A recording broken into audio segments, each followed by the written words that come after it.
What's going on, guys? This is your boy Dontae with Dontae's Boxing Nation. And let me tell you something right now.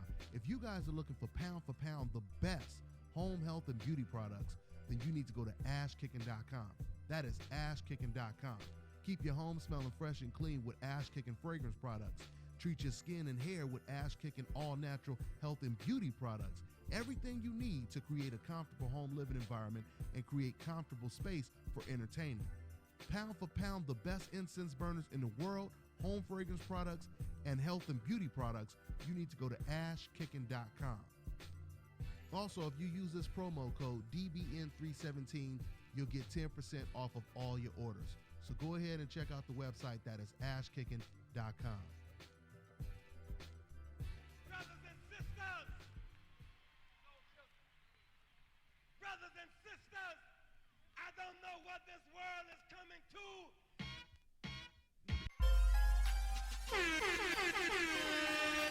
Hey, yo, check this out. This is Flavor Flav, and if you want the whole truth and nothing but the whole truth, so help the whole truth. Hey, yo better listen to Dontae, baby. Dontae! What's going on, guys, and welcome to another great edition of the Dontae's Boxing Nation show. It's going down. You know how we get it in, man. We doing a special show today because we got so much to talk about, but mainly because my man, special co-host, is in the building, and he came out here to Las Vegas, so we had to get him in the studio. My man, Barbershop Conversations. What's going on, man? What's up, Dontae King? All right, man. That's what it is. I appreciate you, brother. We got him in the building right now. I got my girl, DJ Star's in the building. What's going on, DJ Star?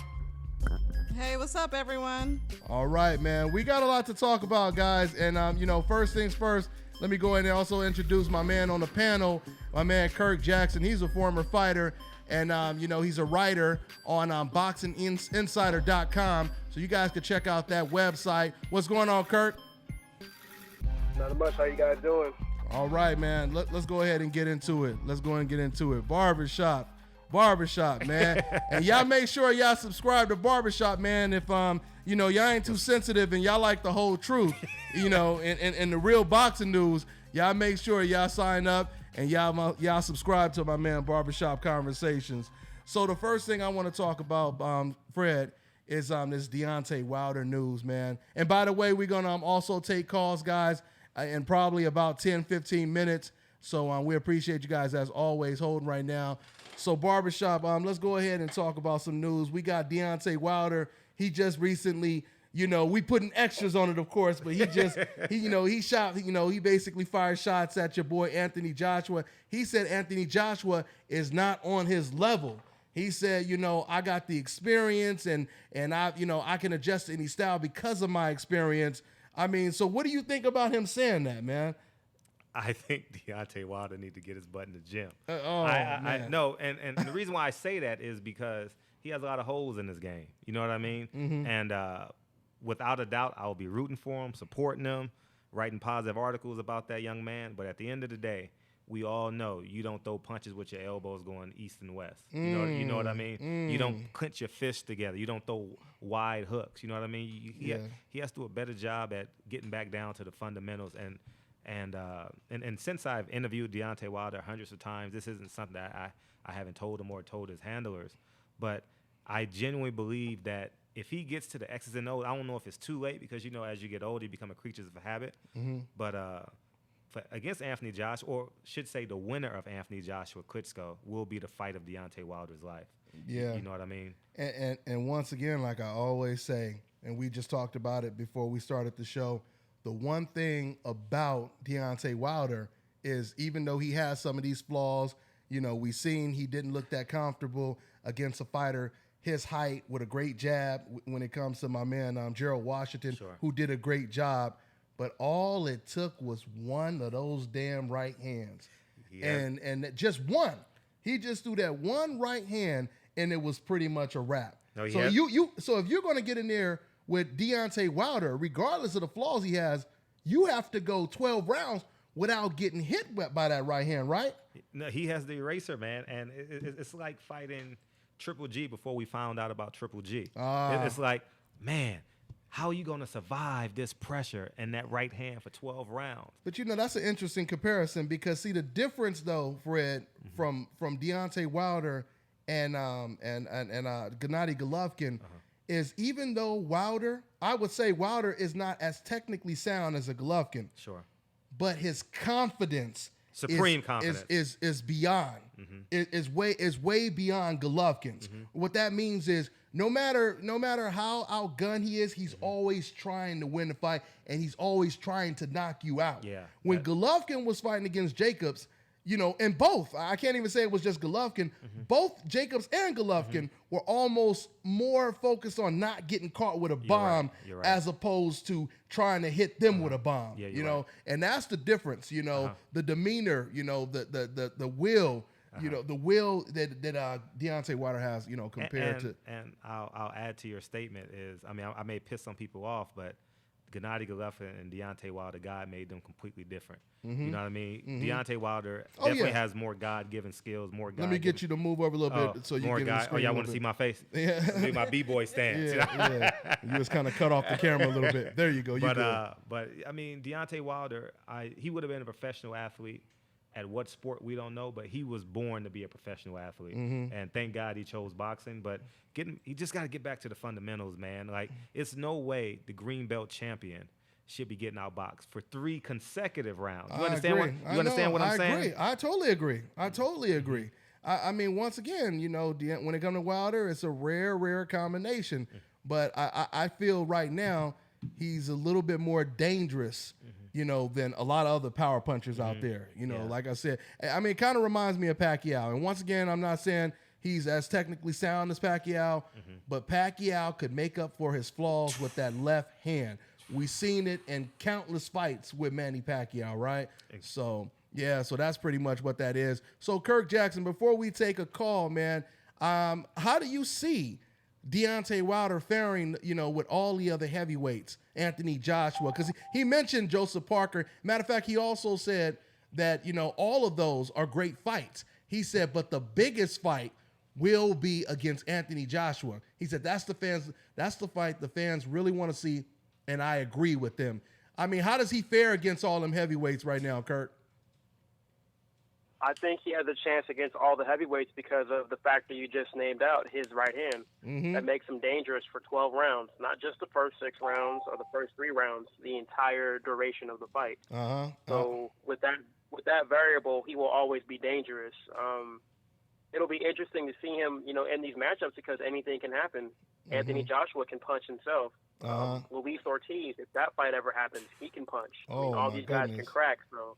Yeah, Luis Ortiz fighting on the Andre Berto, Sean Porter, undercard. Congratulations to my man Luis King Kong. He just got signed by Heyman Promotions, right? Yeah. Big deal. And you remember that's what everybody kept saying, like, man, why do I want this guy to sign with Heyman so bad? Now it's getting real hard for them to avoid this guy. It's getting thick in there. He's closing in, man. Thick. Yeah, I think he's the number 1 mandatory for the winner of Joshua versus Klitschko. Sure. And now, since he's with Al Heyman PBC, it's going to be easier for him to make that Wilder fight. And all it's going to take is for him to get one serious win to where they can't deny him. He's kind of like in an Errol Spence type of situation. Once Errol Spence, if he beats Kell Brook, after that, you can't really deny him anymore. You can't use any excuses saying that he's not, worthy and he ain't fought, all that stuff that they say, right? You're right. So, that's Wasn't my man A-Rab King. What's going on, man? We also did the show so we could get A-Rab back on the show because he can only do it on Monday. What's going on, AK? Chilling, man. Appreciate me having me on the show. But as far as Ortiz, wasn't he signed to Hearn? Yeah. I don't know. But it was a fight. It was a fight by fight. It was a fight by fight basis, though. I have a conspiracy theory about that. Yeah. Well, yeah. Yeah, but that's at least what they reported. They said it was a fight by fight basis, but you're right. Who knows what's really going on behind closed doors? Mr. Heyman was in control of it the whole time. He was in litigation with Golden Boy. You don't think Eddie Hearn would actually be casual enough to be like, oh, that wasn't a good performance against Malik Scott, so maybe we made a mistake. No. Contracts obviously don't work that way anyway. Well, if you look at shout out, what's up, A-Rab? I ain't spoke to you in a minute, brother. What's up? They let you out. They let you out on Mondays, huh? Yeah, they let you out of school. College boy over here. That's what's up. AK gonna be my attorney, y'all. That's what's up. But what were we talking about, Dontae? We was talking about Wilder, Luis King Kong Ortiz, and why he ended up leaving Eddie Hearns, or why they let him go, or whatever the case may be. If you don't know what's going on in the world, all you gotta do is follow the trail of money. Eddie Hearn is selling out. Why? Because he is the smartest promoter not to defame but work with Al Heyman. On every level. It started with Eddie Hearn. It started with Kell Brook and Sean Porter, and look at Kevin Bezier. He becomes a mandatory twice, and then one of them gets a fight against Hurd, or one of them. Jared Hurd. Who got a fight against Jared Hurd? At 154, someone got a Bezier, or one of them got a Pfizer. One of them got a show up fight. And that was like kind of the deal. It was like 2 months ago. Who was it again? 2 months ago. If y'all know in the comment section. Yeah, put in the comment section. Y'all let us know, because I don't remember. Somebody recently fought Jared Hurd. At 154. Because I remember, all I remember is Jared Hurd, of course, he knocked out, my boy Molina. And then he had the close fight against Harrison. It was in between. It was the fight before Harrison. Jojo Dan. It was Jojo Dan. Jojo Dan. He came over and fought at 154. Good looking Jerome Hall. Thank you, brother. And yeah. So I mean, it's obvious what's happening. They are mobile. They are monetizing boxing and creating this bi-coastal. I don't know what you can call it, bi-coastal Euro-American, monopoly, and the writing is on the wall. Mm-hmm. You know what I mean? Eddie Hearn is going to manage over there. Floyd Mayweather is going over there with no problems. You know what I mean? He's creating fights over here. He's taking his fighters over there for big money and big wins. So, I mean, if you look at the landscape of boxing, use your common sense and be pragmatic about it, you can totally see that Eddie Hearn and Al Heyman is working side by side together. Oh, man. And realistically, they are the best right now at promoting, man. I mean, Eddie Hearn is always trying to put on the best fights. I mean, he seldomly is ever really trying to protect anyone. Sure. Al Heyman is doing the same thing as an advisor, so I mean, I give them all props. So you believe they working together, you believe they all in the same gang. I mean, I don't know. But anyway, hey, guys, let's go ahead and take a call, man. Once again, we always appreciate you guys on hold. So we'll go ahead and start with my man 405. What's going on, man? Anyway, hey guys, let's go ahead and take a call, man. Oh, put your video on mute, brother. I'm like, damn, that sounds just like me. What kind of shit is going on today, You're boy? ventriloquist. Man, I thought that was some Get Out Part 2 type crazy stuff right there. But anyway, hey, what's going on, brother? What's going on, bro? Hello? Okay, I guess I'm just gonna keep talking to myself because I can hear myself. Anyway, let's go. He's listening to it, not. I know he's listening to it. So we're gonna go to another call, I guess. Because Ortiz Wood for B more said Ortiz is 55. Oh man. Okay, well we're gonna go ahead and go to another call. Let me see over here. We got let me see right here. Okay, we got somebody. Okay, this is gonna be scary. We got an anonymous caller, so I don't even know how to introduce my man. But we have an anonymous caller. What's going on, man? He probably don't even know we talking to him. What up, everyone? I'm Dan from Montreal. Montreal, Canada. What's going on, fam? What's good with you? What's on your mind? Yeah, I have a question. What's going on basically with boxing, like the judges and everything? Any fights in particular, or? For example, the Danny Jacobs fight, the Andrew Ward, and Kovalev, the Badu Jack, and against the girl, like. Yeah. Like the judges, like. One word. Something I don't understand. Like it's like there needs to be a revolution or something. A change of rules, something. What do you think about that? Well, yeah. They need the whole thing is one word, man. Politics, man. I mean, unfortunately, boxing is not regulated like NFL, NBA, and all that kind of stuff. So, I mean, almost anything flies, when it comes to boxing. But the thing is, they just really need to punish, some of these judges, especially when this one judge that has the fight 10 rounds to 1, and all the other judges have it 7 rounds to 5 or something like that. When we have something like that, we basically, it needs to shine a light on cats like that. Like, for example, when you had the Mayweather versus Canelo fight, and one judge had the fight for Canelo Alvarez, and even Canelo's people was like, we didn't win that fight. What kind of shit is this? Well, they probably said it in Spanish. Somebody, I don't remember, and I don't want to quote it as fact, but I remember somebody told me. I don't remember if somebody told me, if I seen it, I don't remember, but I remember someone saying, or I seen it where the coach, the Canelo's trainer was like, that's not right. Like basically Canelo didn't win that fight. I don't remember, but yeah, that's what we really need to do, man. We need to basically, punish some of these judges. I mean, what do you think on that, Fred? And part two to that is the judges aren't public entities. You know what I'm saying? So if they were, I wouldn't say if we knew who the judges were, they would have more accountable to reality, because, truth be told, there's a lead promoter on every fight.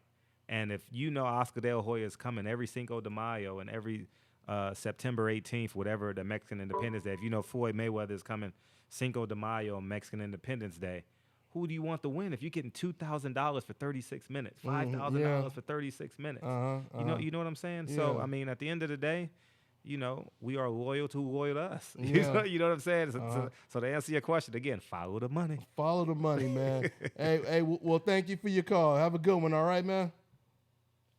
Okay, no problem. Have a nice day. All right, take care, man. Shouts out to Canada, man. I appreciate you guys checking the show out. So DJ Star, what's going on in the comment section? Any interesting questions in the comment section? Still on the topic of Spence and that's a big. And they said nobody knew who Spence was, and what's the main topic right now? Spence versus Brook, right? Mm-hmm. And ain't nobody in the comment section, I'm sure, saying, so who is that Spence guy that Brook is supposed to be fighting? I heard he's pretty good. We already know pretty much what time it is. So, let's go ahead before we jump into another topic, because I want to talk about what Robert Garcia said. And I want to respond once again to the fans in the comment section, man. Why are they so quick to fill up the comment section, Fred, but they will not call in and try to use that shit on a live broadcast? You know what I'm saying? They won't call into the show and say the exact same stuff they type in. And I'm going to answer my own question, because we all know that it's therapeutic for them. It's like when your son, you take your son to his little league game and they lose, and you have to say something positive, make your son feel better. Mm-hmm. And you may say some stuff like, don't worry. I mean, that kid that kept getting all the touchdowns, his dad is on drugs anyway, so don't even worry about it. Yeah, man. So, what do you think about that, though? And it's a rhetorical question. I'm answering Drake my own calls question. Them Twitter fingers, you know what I mean? So, they get so proud of themselves being able to, think they're getting us off track. Mm-hmm. When in actuality, every time you click on the video, you're supporting us. Whether you love us or hate it. Keep in mind, Floyd Mayweather made $800 million being a villain. Mm-hmm. We could make $80,000, $8 million being a villain on Instagram. On YouTube, et cetera, et cetera. So, at the end of the day, like you and I have this conversation off private conversations about let them hate. You know what I mean? At the end of the day, let them guys. Even Adrian Broner said it best. Let them hate. Hey,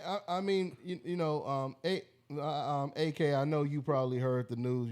With Robert Garcia basically saying that Floyd Mayweather, he hurt the sport of boxing. Now, what's so ironic about him saying that is the fact that his own brother, Mikey Garcia, said Floyd Mayweather was his favorite fighter. And then his father, who was a great trainer, who trained Robert Garcia, he said that Floyd is possibly the greatest fighter of all time. Now, I heard some people in the comment section trying to say, oh, come on, Dontae. It's not like Robert said that, he wasn't a great fighter. He's just saying he's a boring fighter. But see, this is what I want to say. This is what I want people to understand. Now let's reverse this so people can really understand how ignorant this sounds when you say a fighter is boring.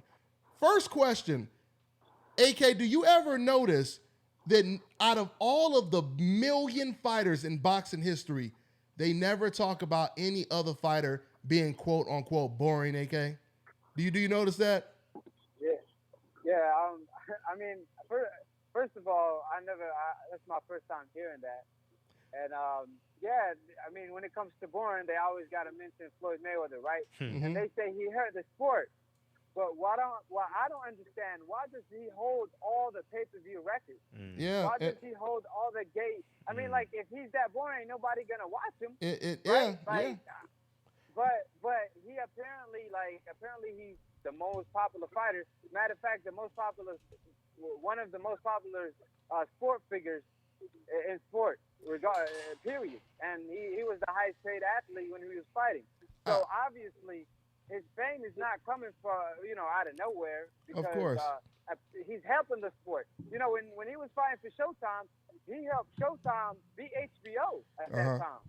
You know what I mean? He was the reason why Showtime and PBC right now is popping, right. and HBO is kind of like low on budget. It's the reason why, and I hate it. Yeah. So you're gonna tell me that they don't care? Floyd Mayweather hurt the sport when he helped Showtime, a whole channel, to get back on top when it comes to his boxing, just like when they had Tyson back in the day. So all of that is just hate talk, which is shocking to me, because Floyd Mayweather was looking to sign in his son. Yeah. And like I said, at the end of the day, how can somebody be hurting the sport when he's the most popular figure in the sport, and he's even the biggest name in UFC? Yeah. Absolutely. And to add on to what you just said right now, let's just use a simple analogy. Imagine a television show having more TV ratings than any other show every single week. And you have one demographic of people saying that is the most boring show ever.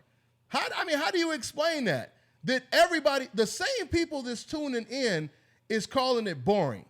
I mean, and I want people to also understand that if it's only a certain group of people who are saying it, then it obviously can't be true, right? I mean, if I ask 20 people right now, who likes pizza, and you have, this one group of people, that all say, oh, I hate pizza, it's disgusting, oh, this and that, you're going to basically say, oh, it's personal. You personally don't like it. Right? As opposed to you trying to tell someone that, it should be written in the dictionary or whatever, or it should be written down that pizza is disgusting. You get the point. Let's go ahead and... I don't know what you guys are saying, too. Like, they also say that Floyd fights nobodies. So it's like, okay, well, why would you pay to watch him fight a nobody? Yet everyone's paying to watch him fight. He's breaking these records, as A-Rap King mentioned. So... and that's just funny too. Yeah, and one last thing, it's like Floyd Mayweather said. He said it best: people lie, women lie, numbers don't lie. Numbers don't lie. Like, you're gonna tell me he hurt the sport, but the numbers tell you otherwise. And that's a fact. But the people who say that, that's just their opinion. But facts. It's not even an opinion. I wouldn't even give them that much credit. But I feel you on that. Hey, let's take another call. I have more to say on that issue. Well, real quick, I'm gonna take another call, but just to clarify what Robert Garcia said, he didn't flat out come out and say Floyd was boring. What he basically said is Floyd hurt the sport. He said, yeah, he made a lot of money, but Floyd hurt the sport because he didn't fight the guys we wanted him to fight. Now, that doesn't make sense to me, because if you really think about it, a lot of the top-notch fighters right now, they are not facing the type of competition that Floyd Mayweather faced before he was age 25. Yeah, I mean, if you really, really think about it, I mean, you have Gennady Golovkin, who's 35 years old. The best fighter on his resume is Danny Jacobs at 35. Floyd Mayweather was fighting Gennaro Hernandez, who was the favorite to beat him at like 21 or 22, Yep, very right? And Janelle Hernandez was pound for pound one of the best fighters in the world. He was the #1 lineal champion. He was undefeated at junior lightweight, okay? And then he knocked out the #1 contender, Angel Manfredi. Once again, you got to know your boxing to know how good these fighters were at the time. And then, he fought Castillo, knocked out Corrales. All this was done before he was 25. Philip Endo. Oh, Endo, yeah. And that boy, this was back in the day, Fred, when we had the KO magazine, the real ring magazine, the real, not the De La Hoya ring magazine. When we had to get all of our news from Ring magazine. And I don't remember if it was KO or the Ring, but they used to always have a column, a section where they would show you the prospects. Yeah. This undefeated dude. And when you see him in that magazine, you're like, oh man, this dude is good. Yeah. And I remember Philip Endo, he was in there, undefeated, dude. And I was like, man, this dude is good. And then all of a sudden I heard that Floyd was fighting him. I'm like, damn, Floyd fighting that dude? Yeah. And you see what Floyd did to that man. Destroyed him. Took away his jab. Like, man, boxing one-on-one, man.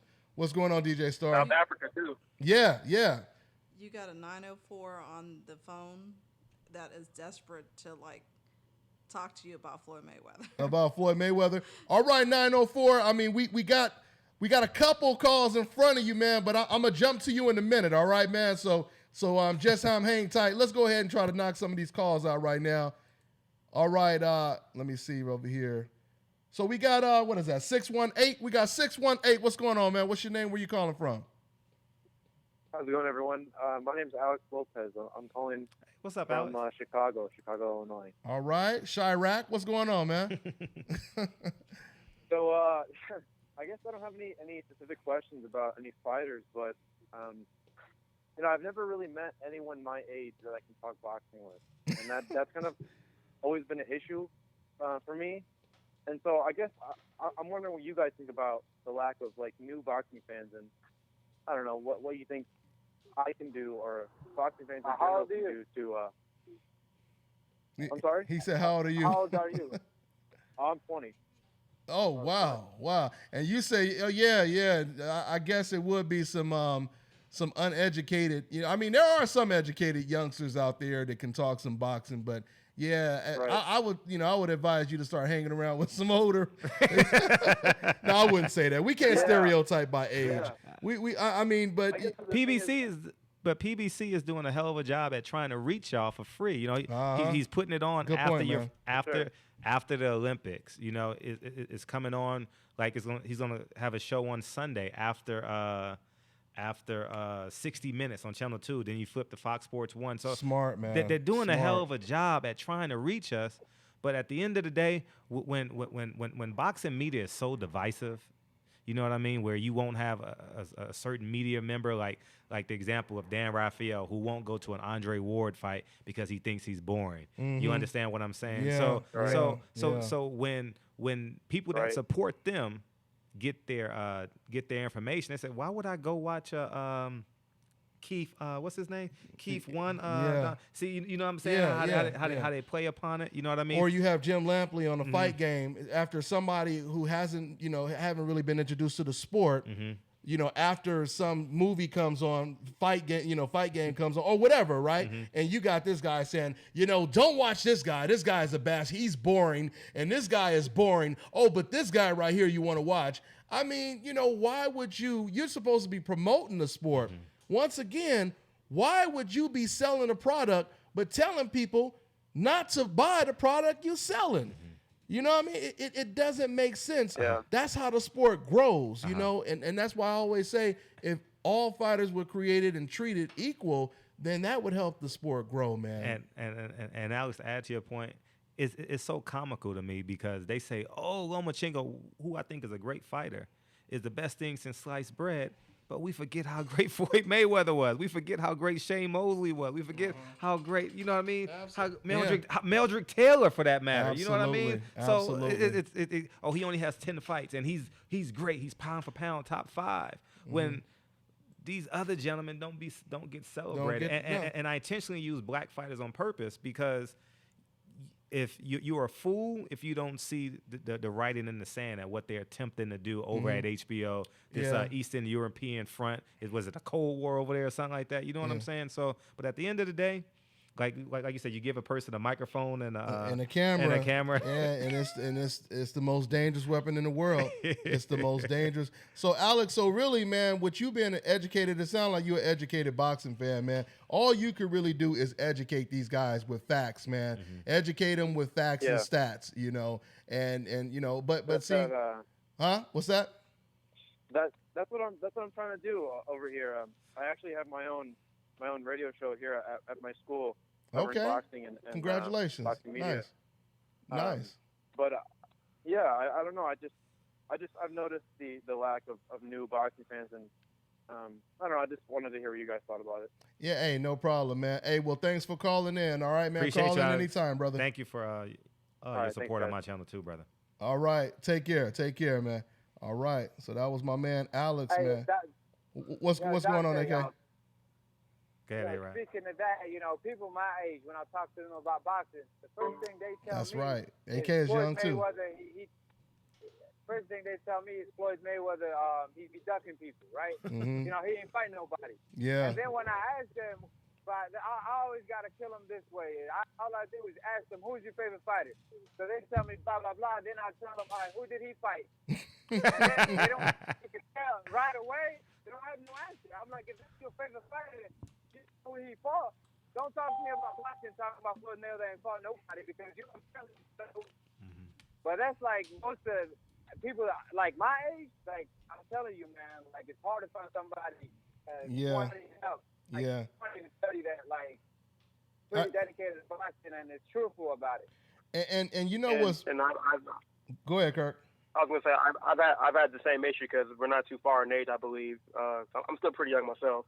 But it's funny because as AK mentioned, like a lot of these guys will say like, "Oh, my favorite fighter is Sugar Ray Robinson." I'm like, okay, well, have you actually watched this man fight? And as you guys know, there's not much footage of him in his prime, at least, fighting. Yeah. So it's like these guys, they listen to like what Jim Lampley and what the Larry Merchants and Max Kellermans of the world tell them, and they don't actually watch the sport for itself. And it's sad that we have all these guys in a position of power that are negatively talking about certain fighters, which hurts the product, as you mentioned. So I think, you know, it's up to people to go to different websites, even like Boxing Scene, and like, you know, go to the forums there and try and have a discussion there about fighting, about fighters. If you go to your YMCA or go to your local sports gym or club, whatever, some guys, depending on what city you're in, will have boxing clubs, will have, you know, boxing classes, and you can also start from there.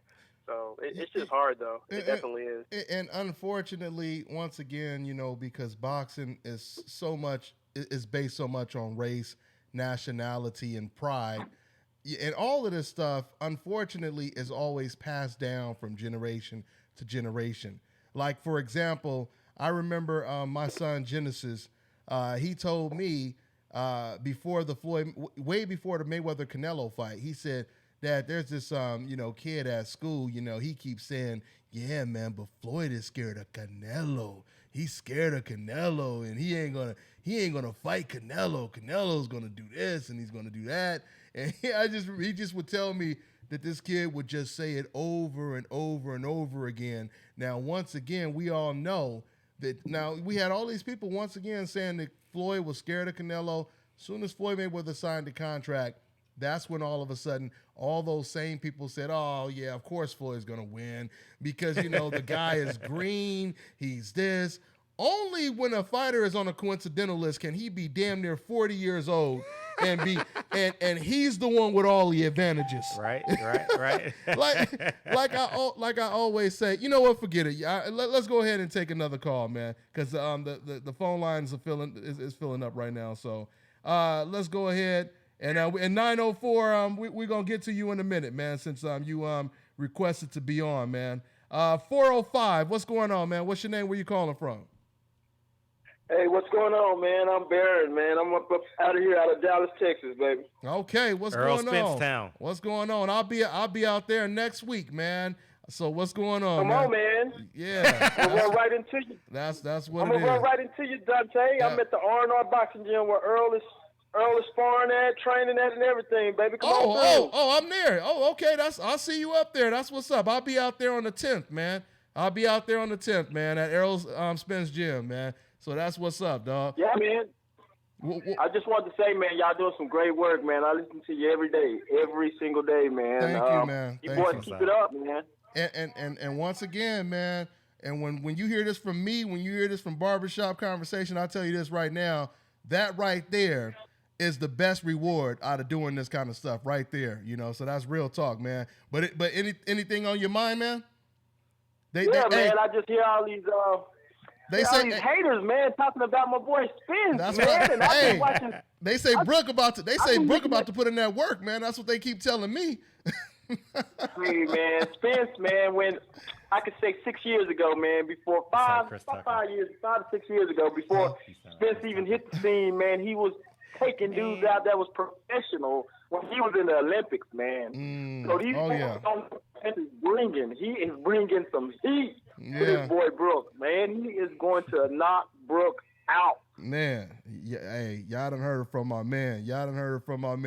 And I don't think anybody is going to doubt him after that.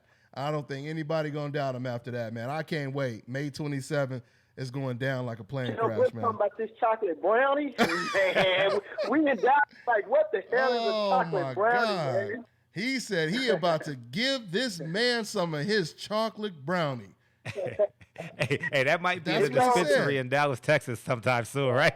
And I got DJ Star looking at me crazy like, what the hell? So basically, Kell Brooks, he names his right hand his chocolate brownie. And he said he gonna give Errol Spence some of his chocolate brownie. And what is what? No, he black. He is half black. You know, but it's just we just saying the nickname is kind of wild. That's pretty much what it is. No one's feeling the chocolate brownie over here, man. Yeah, I ain't never. With another man. Yeah, well, once again, Cedric the Entertainer. You know, I ain't calling no man delicious. I'm not gonna do it. You know, dog. Yeah. I'm not gonna do it. Dontae, not to hold you up too much, man. I was in the gym with him this Saturday, man, and it was good work going. When I say Charlo and all them boys over there doing good work, Robert Brandt, man, and got some amateur guys up in there, man, Earl is getting good work. So, I mean, Kell Brooks better be ready. Man. Better be ready. And that's what's up. So who is he? Sparring with Charlo? Man, they working, man. They still going at it, man. He's sparring when with. I say at it, who's boys doing good work up in there. Who is he sparring with? He's sparring with, you got Charlo, Sweet Taylor, Robert Brandt. That's pretty much, that's the three they were going with this past weekend. Yeah. Oh, yeah. I'm seeing, and all of them are heavier than Errol Spence, you know, Yeah. So. Sweet Taylor is 198, so, I mean. 198. Right 198. Errol Spence is in there sparring with cruiserweights, damn near heavyweights. That's yeah. man. I hope he don't leave it out in sparring though, man, because that's kind of too much. No, I'm sure. Man, he should be good. He's in shape. He's already in shape too. I mean, he don't need to get in shape like Brooke needs to drop this weight. Earl is in shape. Absolutely. Yeah, man. So man, I don't want to hold you up, Dontae, man. Thank you for taking my call, and hey, you boys keep it up. We listening to you down here in Dallas. That's what's up. I appreciate it, brother. I appreciate it. They love you down there, man. Take care, man. Yeah. All right, man. That's some good stuff right there, man. That's some good stuff. My man is out there training in the Errol Spence gym right now, so he's seeing the work in 3D right now. So sparring with 100. It's 4K now, Dontae. Yeah, 4K. That's right. You know we old, man. You know we old. You know what I'm saying? I'm like, man, he over there watching it in black and white. He getting that good stuff out there, boy. You know what I'm saying? But Flat Earth, brother. That's funny. That's funny. Flat Earth. Speaking of Kell Brooks versus Errol Spence, how many of y'all knew that Kell Brooks' first opponent had 180 losses? Yeah, that was crazy.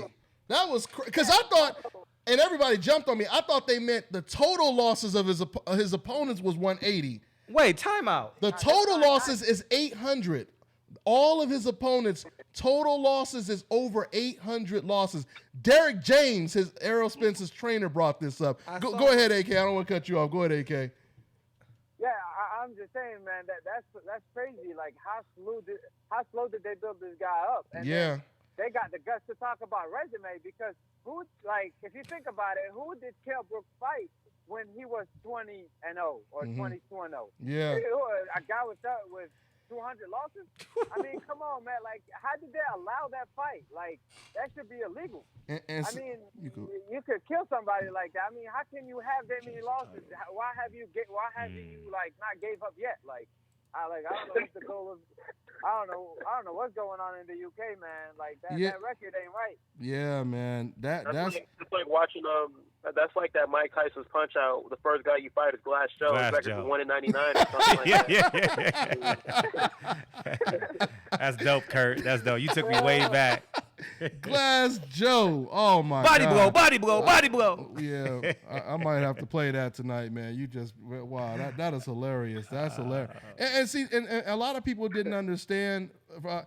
Barbershop. A lot of people didn't understand when Derek James was going back and forth in the press conference, and you had Dominic Ingle. He was basically saying, "Look, man, we fought better competition. We fought. Our best opponent was Sean Porter. Your best opponent was Chris Algieri."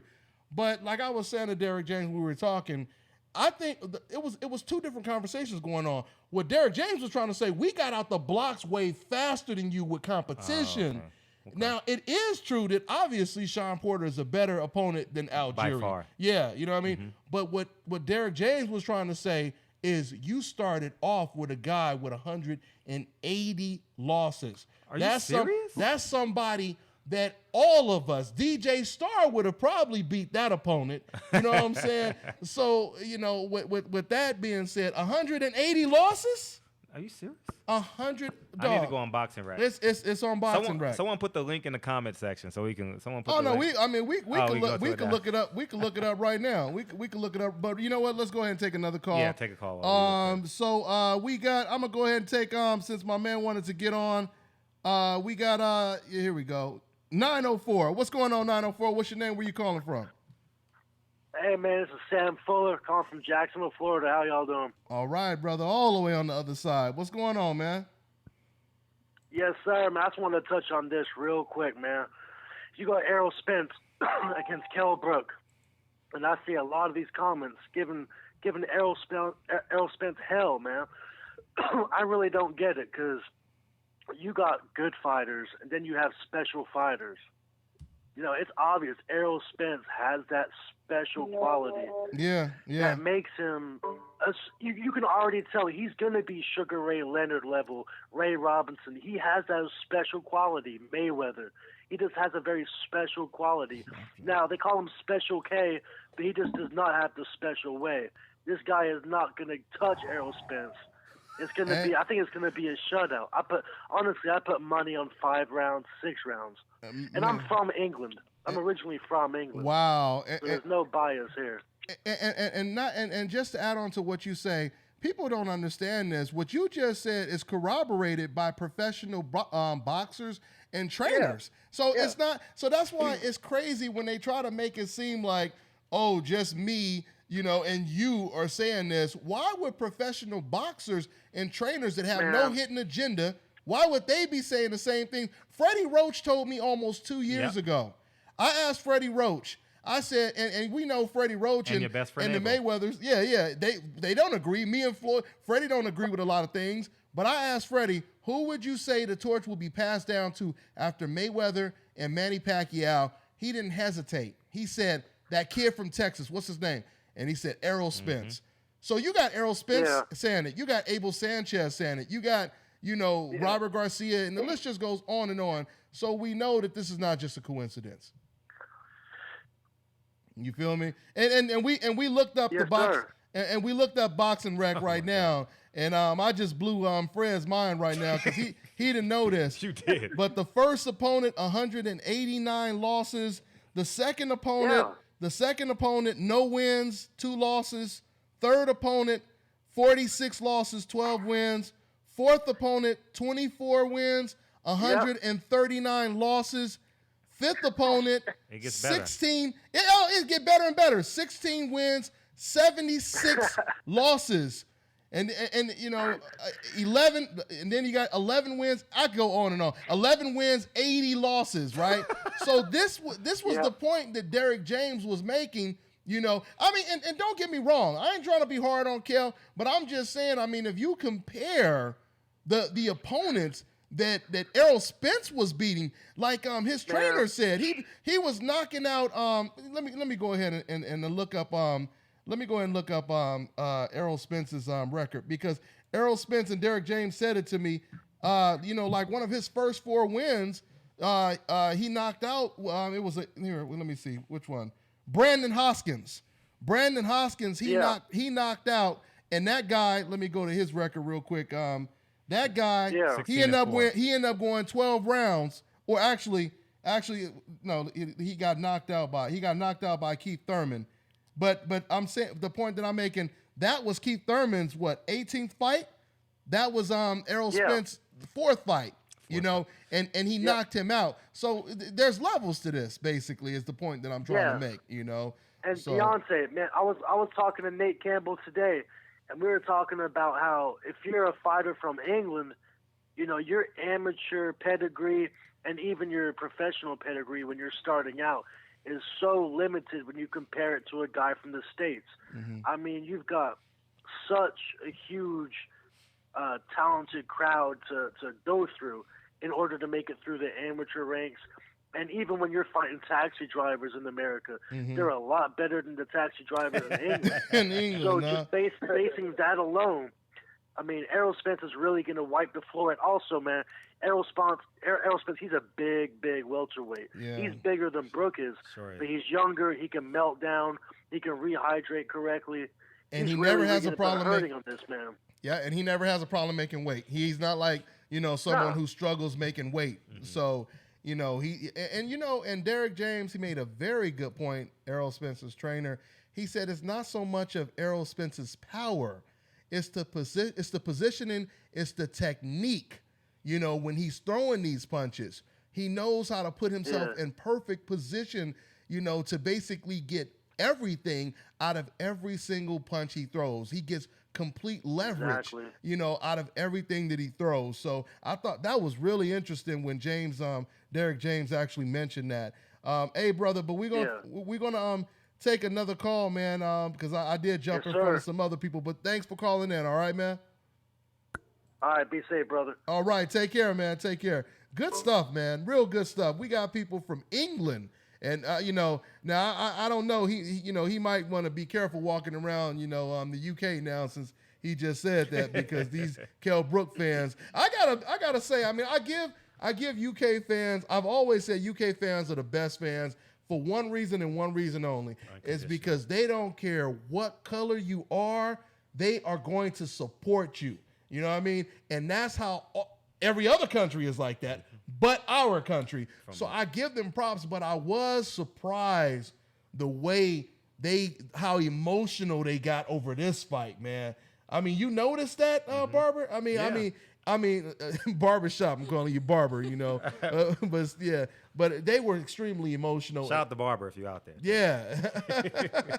Oh, not you ain't talking about the man. You talking about Decaf? Yeah. Oh, you remember Decaf? Oh boy, you remember Decaf? Now he gonna call in now, since you just said that right now. Why we get a hater to call, man? They won't call in. Let them call in. Hey, I do have to give props to Barber, because he was bold enough to call in as a decaf. Right. I got love for my decafs, and Barber know it's all love. You know what I'm saying? But I got love for the decafs. But I give him props that he called in. Everybody else was scared to call in, so I got props for that dude, man. They turn your mic on. Turn your mic on. I can't hear you. What did you say, DJ Star? No, someone was saying that about the person that was requesting for you to answer, the one that just called right now. What was he? I guess he was supposed to call and talk shit to you. Oh, that guy right there. Oh, see, and that's another thing too. We remember the time. You remember DJ Star about 2 weeks ago? They in the comment section. They was, oh, we got a decaf in here, and he talking crazy in the comment section, right?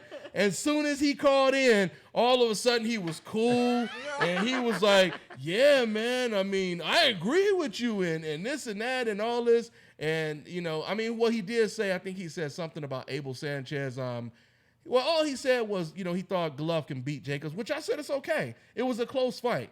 I have no problem with people saying Golovkin won the fight. But then I asked him, I was like, if you was Golovkin's trainer, what would you say to Golovkin after that fight? And remember what he said? He said, I would probably just fire myself. That's what he said. But once again, the point is, it's easy to talk all that stuff in the comment section when you talking to yourself.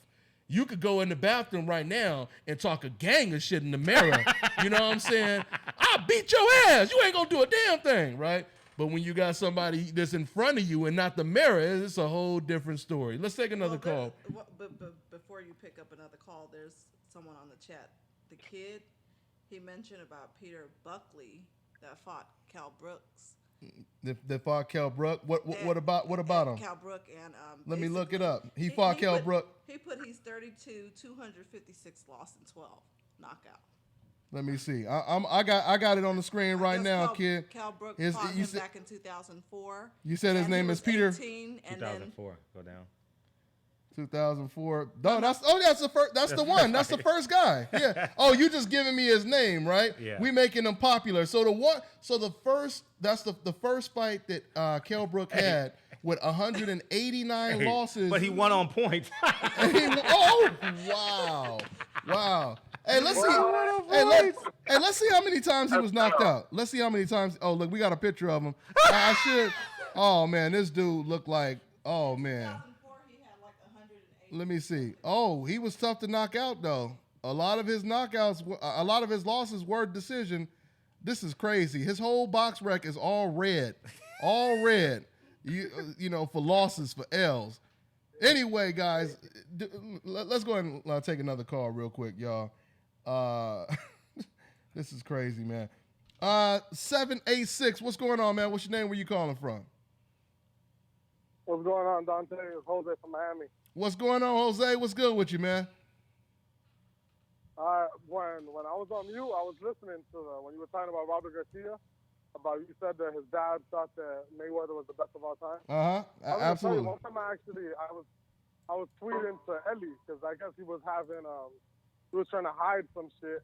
There was a video of Robert Garcia before the McDonough fight that he was saying that Mayweather is the best of all time and he thinks he's better than Leonard. I guess after they got into their little beef. You said this is what Robert said or Mikey? This is what Robert said? No, Robert said. Wow. Wow. That Floyd is the best. I'm gonna try to find the video again. Yeah, I saw that too. AS News did it. Yeah, well, I mean, and obviously that's where I had got all that information from shouts out to Ellie Setback. But yeah, man, that it just really, really sounds extremely, hypocritical. And once again, because I know some fans will say, well, Robert didn't say he wasn't good. He just said he was boring, and he said he didn't fight the fighters he was supposed to. Now, I interviewed Robert Garcia myself, and I asked him, and it's a damn shame, man. I got interviews where I can't even find on my own channel, when I try to search him, because I wanted to play a clip of that on that video I just did about Robert saying this. But I asked Robert this. I said, Robert, your brother, Mikey, said that Floyd is his favorite fighter, and your dad said that he's arguably the greatest fighter of all time. I mean, what do you think about them saying that? And Robert said to me, he was like, well, yeah, me and my family, we get into arguments over that sometime because I felt like Floyd, he didn't fight guys in his prime, or he said some stuff, that some of them weren't welterweights, real welterweights. And I said to Robert, I was like, but Robert, if the opponents are outweighing Floyd Mayweather by 15 to 20 pounds or 5 to 20 pounds, how can you suggest that they're smaller? And he was like, that's a good point. He was like, that's a good point. You know what I mean? So at the end of the day, like I said in my video, I truly believe that people like Robert Garcia, he gets, a lot of his fans who don't like Floyd Mayweather, they don't want to hear him say that Floyd is good. You know what I mean? Your favorite, maybe one of your favorite trainers is actually praising one of the guys you hate the most. They don't want to hear that. Just like Brandon Rios. I remember one time Brandon Rios was praising Floyd Mayweather. And then I remember like a week later, he came back and said something on some complete 180 type stuff where it's almost like he retracted everything he said. And it's because, once again, this is what I mean when I say a lot of these fans are emotional, man. A lot of this is based on pride, emotion. If you don't like someone, it's not based on how good you are. It's based on if I like you, So I think that's what that comes down to. It's also do with race. Well, yeah, thank you, man. Thank you, man. It's also do with race. Let's be real. I was working at a warehouse. I appreciate it, bro. You've been real. I was working at a warehouse. I'm Hispanic too, but I'm not Mexican. I'm Dominican. Okay. So I was working at a warehouse where everybody there was Mexican. Tell me how every single coworker, there's like 20 of them, they all told me they want to bet that McGregor will beat Mayweather. I was like, what? You about to be a millionaire. You about to be a millionaire. Everybody said they'll bet the whole paycheck. And I was like, yo, I get that you guys like to see Mexicans fighting, but yo, that's not what boxing is about. Like, I don't care what you like or you don't like. How you going to tell me a guy that's never boxed before is going to be arguably the best boxer of all time just because of an emotional attachment? You're really going to bet your whole paycheck? I remember when I went when I was real young. I went to the Chavez versus De La Hoya, the first fight. At Caesar's Palace. Yeah. Well, no. Actually, I'm not gonna take that much credit. I actually watched it in the closed circuit in Long Beach, Long Beach Convention Center. Okay. And we went in there, full house, watched it on the screen, and all these rich Mexican guys sitting next to me. They was willing to bet the house. They had big wads of money. They was like, we bet you. Chavez was way past his prime. He was way past his prime. You know what I mean? And they had so much pride that Chavez was going to win that fight. They were all betting me, and I bet like about 5 dudes. I think I made almost $1,000, and just bets, which, I mean, a little young cat that, coming in there winning that kind of money, it was pretty good, but it's like you said, it's race, it's pride. And, it's unfortunate. I mean, once again, there's nothing wrong with rooting for, your own people or whatever the case may be. But let's be realistic about it. Sure. You know what I mean? Let's just be realistic. I mean, I'm not going to sit over here and tell you some bum is going to beat Kovalev just because, he's black and he's from America. You know what I'm saying? I'm going to tell you the real. He ain't got a shot. So, but that pride and like you said, it's all based on race and nationality. And that's what it really comes down to, man. But hey, man, that was some real stuff, man. Thanks for your time, though, man. All right. All right, man. Take care. All right, brother. Take care, man. Yeah, he dropped some real stuff, and this is in barbershop. This is pretty much what we do, man. We speak the truth, and that's the best reward is when you get people. Of all races and nationalities, and they like, man, I see it now. I see exactly what you're saying because I'm talking to these exact people that you guys be, mentioning every day. And so that means the awareness is working. By the stripes, ye are healed. Yeah. Absolutely, man. Absolutely, Take it in the church. Yeah, man. All day, man. So, yeah, that's pretty much what it is, man. Let's go ahead and try to run through a couple more calls, man. Because we got a lot of people, phone lines are lit up right now. We got somebody look like they're close to my area. We got 323. What's going on, man? What do you call what? L.A., Compton, Inglewood, what? Linwood, Long Beach, what? Skid Row? What? Oh, yeah, L.A. Come on, man. Don't diss my state now. You in L.A. too. Yeah. What's up? What's in up? L.A. My name's William. Okay, William. What's going on, man? What's on your mind? Yeah, about the Errol Spence and Kell Brook fight. I really think Errol Spence is going to run through Kell Brook, and the reason I say that is because you got a guy like Golovkin who's really, really slow. He just all he does is press forward, and he was able to tag Brook quite a bit. You got Spence who has good speed, good everything, good technique. I really think he's just going to run through him. What do you think? Yeah, I agree with you. I totally agree with you. And I got to be honest. I got a little distracted. I took a glimpse at the chat room. So you said you believe that Errol Spence is going to run through Kell Brook, right? Yeah, because Golovkin was able to touch him too much, and Golovkin's really slow. Listen, and you got Errol Spence is fast. This is what I predict is going to happen. I predict the first 3 rounds, it'll be some fill out rounds, and it'll be a little competitive. But I believe after 3 rounds, Kell Brook, just like Errol Spence, just like Floyd Mayweather does, figures you out, and then it's all downhill. He's going to start walking him down. Kell Brook, like I said before, he's going to want to stay off the ropes, but eventually he's going to inch closer and closer to the ropes because of the pressure, and that's when Errol Spence is going to start breaking him down. I believe that Errol is going to stop him, and when Errol stops him, then they're going to try to make excuses and say, oh, he was done from the Golovkin fight and all this. But we know that's not the case because Golovkin really didn't land a whole lot of punches in the fight if you really look at it.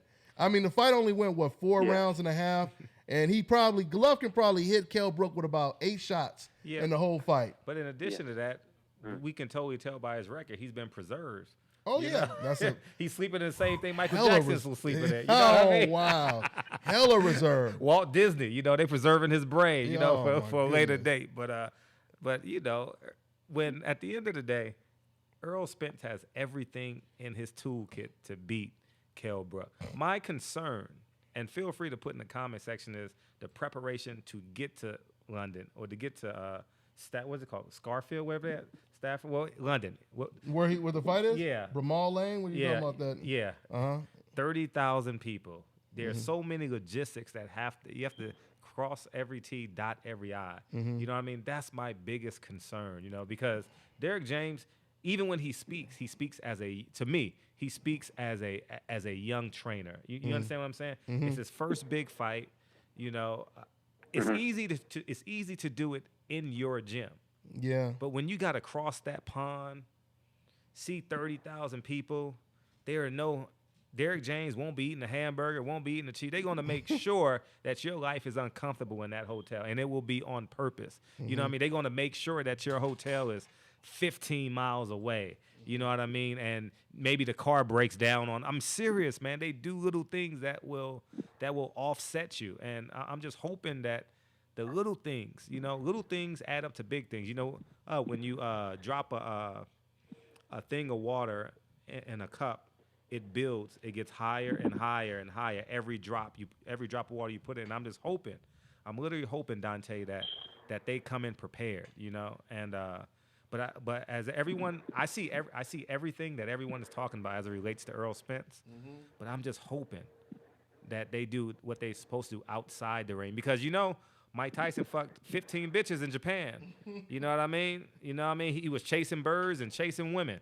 Next thing you know, training, he started thinking. And the motherfucker, they thought he was gonna win so bad they didn't bring ice to the fight. You get what I'm saying? Like little things. How do you not bring ice to the fight? Yeah, they was trying to heal his eye with a water balloon.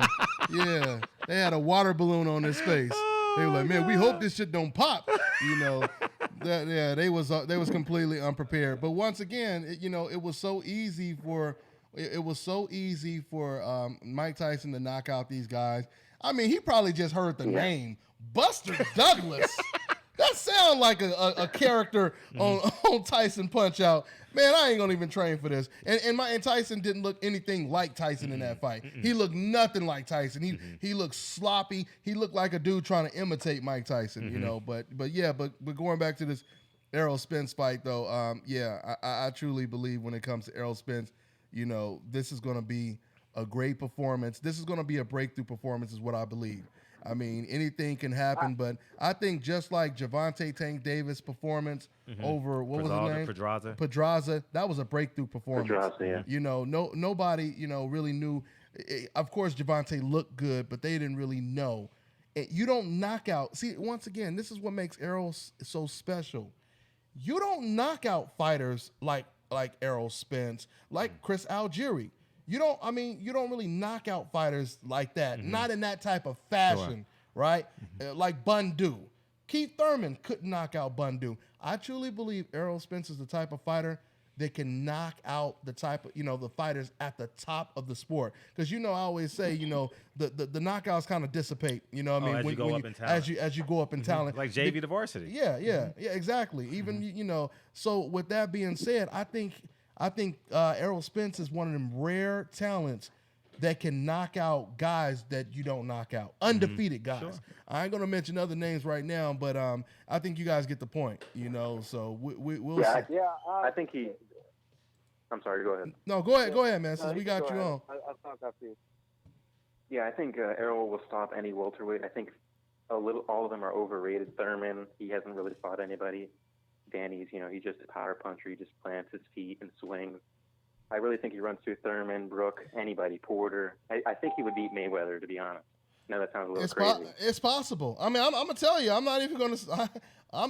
It's possible, man. No one beats Floyd. No one beats Floyd. No one beats Floyd. No one beats Floyd. Yeah, all I said is it's possible. I just said it's possible. Okay, no, I take that back. That was an immediate response. I would disagree though on Garcia or on the other welterweights being overrated though. Like Keith Thurman's a solid fighter. Oh yeah, Garcia. Garcia's way overrated. Oh yeah. I didn't say anyone. I don't know about that. I didn't say anyone was overrated. Maybe not overrated, but I don't think they're at the level of Errol. Yeah. I think Errol's better. I think Errol's more talented, and I think he would beat them, but we still have to see him fight these guys, too. We can't just go off of potential and, Yeah, that's true. That's true. Against. That's true. I didn't say that I didn't say that Floyd Mayweather would lose to him. I'm saying that it is possible. I mean, I'm just saying Errol Spence with that southpaw position, the southpaw stance, a fighter. I've always said, to have a chance against Floyd Mayweather, you have to be an intelligent, aggressive fighter. You have to be able to apply pressure without getting hit. Because the problem is the majority of aggressive fighters, they stick their head in the meat grinder. You know what I mean? So, but when it comes to, but if you're really intelligent and you can get in, like even Floyd always says it. He says you box the banger and you bang the boxer. And when Floyd ever fought, if you notice, when Floyd ever fought against a boxer, he was the aggressor. Floyd was the aggressor against Zab Judah, against Chop Chop Corley, against even Shane Mosley. He was backing Shane Mosley up in that fight, but he was real aggressive in the Zab Judah and the Charmaine Mitchell fights. So I mean, I'm not saying I'm not picking a winner. I'm just saying that would definitely be Floyd Mayweather's toughest fight. And that that's what I believe. Yeah, I think we can all look at Errol Spence and see that I think out of all the welterweights, he has the most upside. Yeah. Well, he has the biggest upside. He's so young. Well, he's 27. He's not young. He's young in the ring, but he's still 27 years old. Oh, I thought he was younger than that. No, he's 27. No, he's up there. I mean, he's not old, but tell me what you guys think about this. He started boxing late. He started boxing when he was 15 years old. That's why. Yeah, I know he started late, but I didn't think he was that old. And but as far as the Kell Brook fight, I'll be honest with y'all. I don't see I don't see just a clear victory for Errol Spence. I'm picking Errol Spence all the way, of course. But Kell Brook, I think, even though he fought a lot of bums, he got the ultimate resume when it comes to tomato cans. But as far as talent, he has a lot of talent. Like, I ain't gonna lie, like, he's one of the few fighters at welterweight that doesn't telegraph anything. His 1-2s are not as easy to read. And he got power and speed, and he could box, and he got defense. You talking about Errol Spence? And he's big too. No, I'm talking about Kell Brook. And okay. He big and got a chin. So I don't see Errol Spence. I see him struggling with him. And if it's a close fight, they're gonna rob Errol Spence all the way. So no doubt about it. No doubt about it. It can't be close. It can't be close at all. It can't be close at all. Honestly, I think Kell Brook is the type of fighter who could make a close Errol Spence. Feel like he got. Oh yeah. You said he's the type of with Errol Spence. Huh? I didn't catch you. Kind of. I mean, I said Kell Brook. I think he's good enough to make a. He probably could make a close fight with Errol Spence. Yeah. So I mean, Listen. Probably, but I mean, I am picking Errol Spence though. And once again, I want to keep saying this. This is not a diss towards Kell Brook I mean, Kell Brook, he is a good fighter. I personally said that I thought when it comes to the champions, I thought he was the most complete, welterweight champion, but now that Errol Spence is his mandatory and he's about to fight him, his hands are full. His hands are full. Both of them hands are full. And speaking of, both, even the brownie, even the chocolate brownie, that hand is full, you know what I mean? But the bottom line, he's going to try to tie up Errol. A barbershop. Okay, guys, we'll take another call. But barbershop, real quick, Barber. We filling up over here. But real quick, Barber, do you think him tying up, do you think that will nullify Errol Spence's inside attack? Yes, and I mean. Oh yeah. You picking him? Oh, you said if you were forced to bet, you said you would pick Kell Brook. For sure. If I'm forced to bet today, what's today? April 3rd, 2017. I will put my money on Kell Brook. See that? You know what I mean? And that's how we know it's a good fight. And the reason why I say this, and feel free to kill me in the comment section, call me everything you want to call me, bald head nigga, I'm this and that. I'm cool with it. You sell out, you coon, feel free. But the reason why I say that, Kell Brook is black too. Don't worry about it. Oh yeah. But the reason why I say that is because I played up until the college levels, right? And whenever the freshman came up to varsity, or in college when the senior played the freshman, he always found a way to beat him. You understand what I'm saying? So I'm going off my experiences. You understand what I'm saying? Will I be rooting for Errol Spence? 100% I'll be rooting for him. But I think people gotta stop taking it so personal. I never take it personal when someone says, I think Golovkin is going to win. I think Kell Brook, I think Kovalev is going to beat Andre Ward in a rematch. I don't take that personal. Because regardless of who I'm rooting for, that's your prediction. We're going to see what's going to happen. But if you think that person is going to win, nobody should take that personal. And part two to that is Errol Spence fights in a straight line. I don't think so. You don't think he fights? I don't think so. You don't think he fights in a straight line? I think people, just because they look at him as an aggressive fighter, they automatically look at him as somewhat. He has good punch. He has good punch variations, but I think his feet move. But he cut off the ring beautifully against Algieri. Algieri, kind of moved away. That's how. That's how he trying was to find a landing spot too. Yeah, but that's. I don't. Come on. That last knockdown, he was trying to find a landing spot. Well, after he was already done. Yeah, he was. But he was in there trying to win the fight, though. But once he got cracked, he was like, "Oh, that's what they talking about." You know what I mean? He was that's what this, and Chris Algieri is my boy. You know what I'm saying? Chris Algieri is my boy, but I mean, let's just keep it real. When he felt that power, he was like, okay. This is what they're talking about. Okay, now let's get into the semantics of it. He ain't that good. Who, Chris Algieri? Chris Algieri is just a good-looking white boy. And if you guys want to be plain and simple, he got lucky in a decision against Provodnikov. When he won, he won. I'm just talking. Go ahead. He's 6 feet. He's 6 feet. He boxed his ass off in that fight after But he got knocked down. Yeah, but he can't. He boxed his ass off. Yeah, I understand that. But let's be honest. He's not that good. Manny Pacquiao knocked the kid down 6. I know it's Manny Pacquiao. But Manny couldn't finish him, though. It doesn't. How do you knock somebody down 6 times and not get the job done? Chris can box. What I'm saying, he's a C-level fighter. We got caught up into the comeback American. They built him up into this Rocky Balboa. The guy who came out of nowhere and he beat a Russian. You guys don't see it? Listen. I wasn't. I'll feel you. I don't think he's all that great either. I'm not going to sit here and say scrub though. And I'm not. To me, it's not really about him being the greatest fighter or how good Algieri is.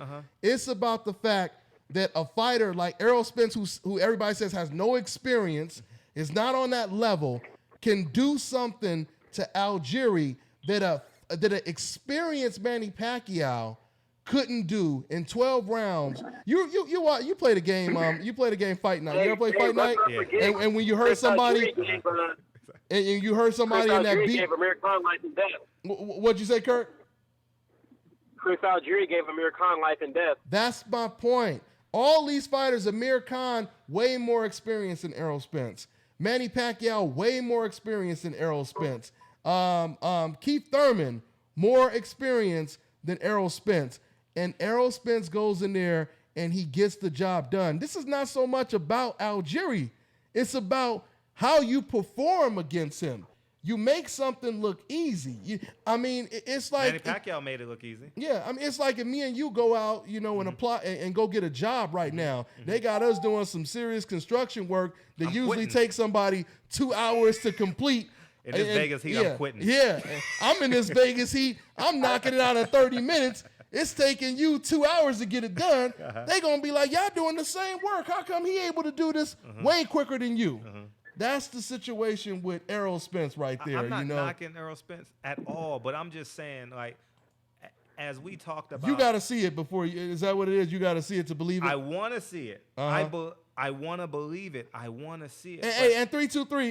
Hey, thanks for your call, brother. We're gonna go to another call, brother. I want to see who Errol Spence really is. You know what I mean? Like, every fighter has that coming out party. You understand what I'm saying? And I literally want to see it. Yeah, I got you. Let's take another call real quick, Fred. They about to go in on me. I already know. It is what it is. I love it. You just kept the conversation live, man. 802. What's going on, 802? What's your name? Where you calling from? Yo, what's up, Dontae? This is Ron from Vermont. What's going on? What's going on, Ron? We got all 50 states. It's all good. What's going on, man? Yeah, I'm good. I just like that analogy you just gave about the construction working thing. I thought that was cool. Absolutely. Good looking, man. Good looking. And shout out to Fred, Barbershop Conversations. What's up? Oh, you listening from Vermont? Hey, make sure you put it in the comment section so I can shout you out, man, for sure. Yeah, man. I always watch your stuff. Fred. Appreciate you, King. Yep. So, yeah, I like the way you stood up for black fighters, and just the fact is that you speak out on what you believe in. Thank you, man. Cool. I appreciate you, brother. Yeah, Dontae, man, that analogy was on point with that, man. It's like he always coming up with some good analogy. I'll be writing that shit down. Hey, we gotta find a way, to give them the type of perspective that anyone can understand, So that's what it is, man. That's what it is. You sink the shit for one passenger. Remember you said something like that? You sink the shit for one passenger. I was like, I called you. I was like, Dontae, what'd you say? Yeah, they willing to sink a whole ship just to drown one person. That was the Al Heyman situation. Yeah. But anyway. As I never fought before, but like I look at it like this, like I've worked before, and it's like if you have like two warriors, two gladiators in the ring. And I see that in Errol Spence. Like, he's the person that could probably go in there and just figure it out real quick. Yeah. And that's pretty much what it is. And once again, he's going to be put to the ultimate test. I mean, there won't be too many more. Like I said, going back to Gervonta Tank Davis, I remember a lot of people, I don't know if you noticed this, Fred, but a lot of people, they were saying, oh, man, Pedraza going to beat him. Gervonta ain't ready for that step up. They putting him in there too fast and this and that. And Gervonta, he was just sitting at the press conference. I'm telling y'all, man, I've been doing this forever, man. Winning all my national titles, and this is just another walk in the park. And that's exactly what he made it look. He made it look like a barbecue. He made it look like he was having a barbecue. He was having fun in there too. So I mean, that's he put on the show too. Yeah, absolutely. He put on the show, man. He put on the show. So that's pretty much what it is. I'm pretty sure those people that's taking him over there, I hope they get him over there early so he can like get adjusted to the area, to do what he got to do like comfortably. That's the thing. I feel like that's important. Oh, okay. Yeah, okay. They go 2 weeks before the fight. That's what I heard. What's that? Yeah, his trainer mentioned that. That's dope. His trainer mentioned they're going there early so they can get acclimated to the. I hope so. Cause that's climate change and all that. Absolutely. So, man, we're gonna see, man. We're gonna definitely see. So, let's go ahead and take another call. Matter of fact, before we take another call, here, let me see something real quick. All right. Place your bets. He said place your bets. Place your bets. Hey, man, I want to have somebody call in though. I want to have a Kell Brook fan. I want them to really call in and somebody who's been telling everybody on the streets Kell Brook is gonna murder Errol Spence, because we see it in the comment section all the time. But when we doing the show, they never call in though. So I just want one of them to call in. Yeah, there you go. I just wanted one of them to. They got to come with some facts if they call in. Yeah, absolutely. we got somebody. We've been kind of rambling right now because Fred, he just told me we got a special caller who is probably about to call in right now. So we was kind of killing time right now. But yeah, that's pretty much what it is. Hey, brother, but I want to say thanks for your call, man. We're gonna go ahead and get to the next one. All right, man. All right, bro. All right, take care, brother. All right, man. So, all right, man. We got Vermont, Virginia, Scotland. I mean, the show is getting bigger and bigger, man. As we go, it's funny as hell. International, man. Damn. So let's go ahead and take another call, man. We're gonna take another call. We have let's see here. And before we take another call, what's been going on in the comment section? DJ Star, what's been going on? The beautiful DJ Star is in the studio right now. What's been going on in the comment section? Well, hey, I'm sorry. DJ, quicker Star. Someone did mention that, if you can just like get on another topic about. Man, everybody's talking about. I know everybody's like talking. Everyone else, but I mean. Yeah. But see, whoever's what's the person's name? Maybe that's my own personal. Yeah.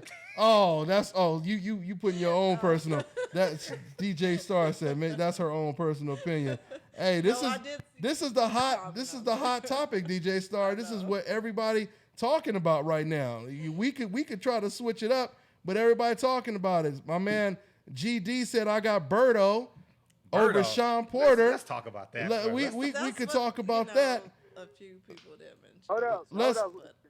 Who's speaking, Berto? Somebody just said in the comment section they got Berto. That's a good way to change the conversation. Hey, whoever you are, email me, and we can do PayPal. I'll give you 2-to-1 odds, 3-to-1 odds. Man. Bet me. Hey, Kirk Jackson. Yeah. Kirk Jackson. How does that one go down, man? How does that one go down, Sean? Andre Berto versus. Berto. Since somebody just mentioned in the chat room right now, how does that go down? Berto versus Porter. Oh man, I think Sean Porter's going to overwhelm him. We've seen in the past Berto really can't handle consistent pressure. If you go as far as back to when he fought Luis Collazo back in the day, he couldn't handle that constant pressure. The first fight with Victor Ortiz, Robert Guerrero is another example. Luis Collazo can't handle that constant pressure. I mean, that was a close fight though. Collazo was a close fight. Yeah, it was definitely close. But even Carras, Carras. Oh, can't forget about Carras, man. I mean, any fighter with pressure seemed like. I mean, Berto just can't. Damn. That's why I was so shocked that Victor Ortiz was boxing him. Absolutely. In the rematch, I was like, you was successful off pressure with Berto, and he was boxing him, and he was actually outboxing Berto too. It was just shocking. Yeah. Even though Berto had fast hands, that's why it's kind of like hard to give Berto a shot versus Sean Porter. It's just the kryptonite of Berto right there. Even when he fought, I think it was Josecito Lopez right before he got the Mayweather fight. Yeah. I had Lopez winning that fight till he got knocked out. He was winning the first 4 rounds. Even the Ortiz rematch was like life and death. So I mean that and that should have been. And I give credit to Berto though. I mean that it was good to see him get a knockout like that, but I'm concerned with him getting staggered and getting knocked down like that against somebody like Ortiz. The phones are lit up. The phone lines are lit up right now, guys. Let's try to take another call because we want to get as many people. 703. What's going on, man? Hey, what's up, Dontae? All right, where you calling from? What's your name, man? My name's Kevin. I'm calling from Alexandria, Virginia, outside of Washington, D.C. Every state. That's what it is, man. That's what it is. What's good, man? What's on your mind? Man, I just wanted to call and let you know, man, you kind of got me today, man, because I went to many fight parties, man, wishing Floyd Mayweather would lose. and coming out of there feeling like I lost. And I would always say his boxing matches was boring. But he is the most watched. I watch his replays. I don't even watch other people's replays. And I'm so impressed. Now that he retired, I'm so impressed by Mayweather. So you got me on that one. I mean, listen, this is all I'm going to say, man. I mean, if we could go into a time machine and go back and watch Muhammad Ali. If anyone were to say Floyd Mayweather is boring, can you imagine if Muhammad Ali modern day was fighting the way that he fought back then? Mm-hmm. They would be calling him super duper boring. You feel me? Yeah. Because he didn't because he didn't stand in front of you and do the pull off Matrix type stuff. You know, slipping punches, like the analogy I love to use, like the old Kung Fu master with the long gray beard with a cup of tea in his hand. You trying to hit him with 20 punches and he don't drop a lick of that tea and you cannot hit him.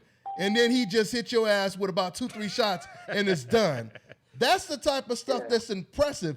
Ali moved around the ring. He constantly moved around the ring. You feel me?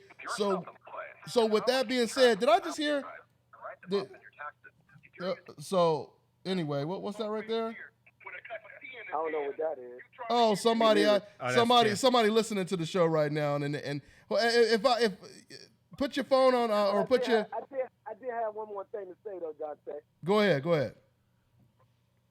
Man, love what you're doing.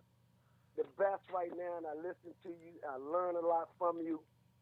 But man, I'm kind of hating on Errol Spence because every time I tune in, like I was watching Keith Thurman fight, and I was impressed by the performance that he put on in his last fight. And instead of celebrating that, it was about Errol Spence again. I kind of want Errol Spence to lose. Hey, brother, let me say this. Talk about other things. Let me say this. They say the quickest way to recovery is admitting that you have a problem. So, brother, you on your way. You on your way. You know what I mean? So, I give you props. I give you props for being honest, and I'm not being sarcastic, by the way, dog. No, he's being real. I knew calling in and admitting all this. I was going to I had to tell you because I know I'm speaking for a lot of people who hated on Mayweather. He touched the hem of your garment, man. No, I'm loving this. You converted him. But see, you know what? What's funny to me is I will say this: we will have the brothers that will call in, you know what I mean, and basically oppose some of the things that I'm saying. But all the other cats are afraid to do that, though. That's what trips me out. You know, I want more people to call in and tell us what you disagree with. So I respect this dude right here. But anyway, man, we're gonna go ahead and let you go, man. But thanks for the call. Call in anytime, all right, man? All right, bro. All right, brother. All right, man. He had to get it off his chest, man. He gonna feel better now. He admitted that to the whole world. I was a coon before I called in. Yeah. He on his way. He on his way to recovery, man. He called in Decaf Anonymous. You know what I'm saying? Decaf Anonymous.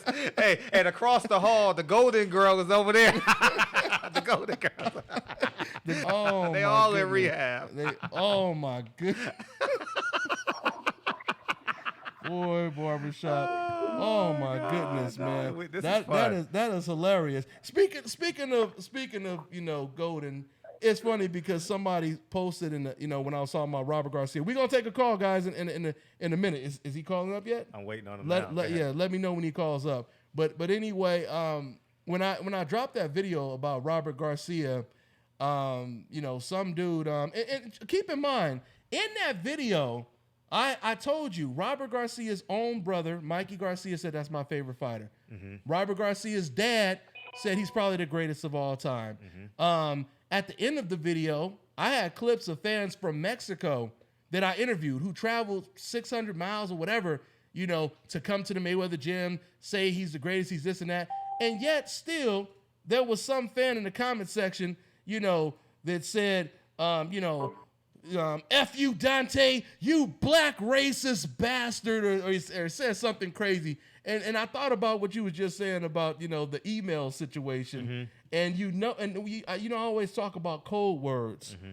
Black racist. Mm-hmm. What did they call Al Heyman? Black Hitler. Mm-hmm. You see what I'm saying? Mm-hmm. These are code words. Sure. And it's not speculation. That's a fact. that proves it. That's what I say all Black the time. Hitler, Mm-hmm. black racist, or whatever. Mm-hmm. But yet, once again, when these same people who see, black people being called monkeys and N-words in the comment section, you know, they don't never say, hey, man, stop playing the race car. Shut up, you damn race. You know what I mean? So we know what time it is. Anyway, yeah, we rambling on enough. He said he's on the line. He's online? Is he online right now? Yeah, what number? No, he should be 702, right? Is he 702? No. Check. What's his? It should be his area code should be 702, right? Let me ask him. Go ahead. Let me see. But anyway, yeah, we got a special guest who's gonna call in right now. Oh, let me see. It must be 330. Is it 330? Yeah, 330. Hey, what's going on, man? Who's this? 330. Yes. Oh, you don't like 330. God. No. Hey, we got the man. No, we got the man Kenny. We got the man Kenny Porter on phone. What's going on, Kenny? It's 330. Oh my goodness! Now we got a debate. We've been debating about everything. Now we got a debate about this damn area code. No, not at all. I don't have 702 because I had an unlimited plan with 330, so I didn't want to lose that. So I just grandfathered it on in. Oh, okay. Why you didn't come to the studio today, Kenny? Dontae in his studio. There you go. Fond memories of Dontae's studio. There you go, man. No, I had a very intense workout today, Dontae, and I really needed to sit myself down because my head was thumping from that.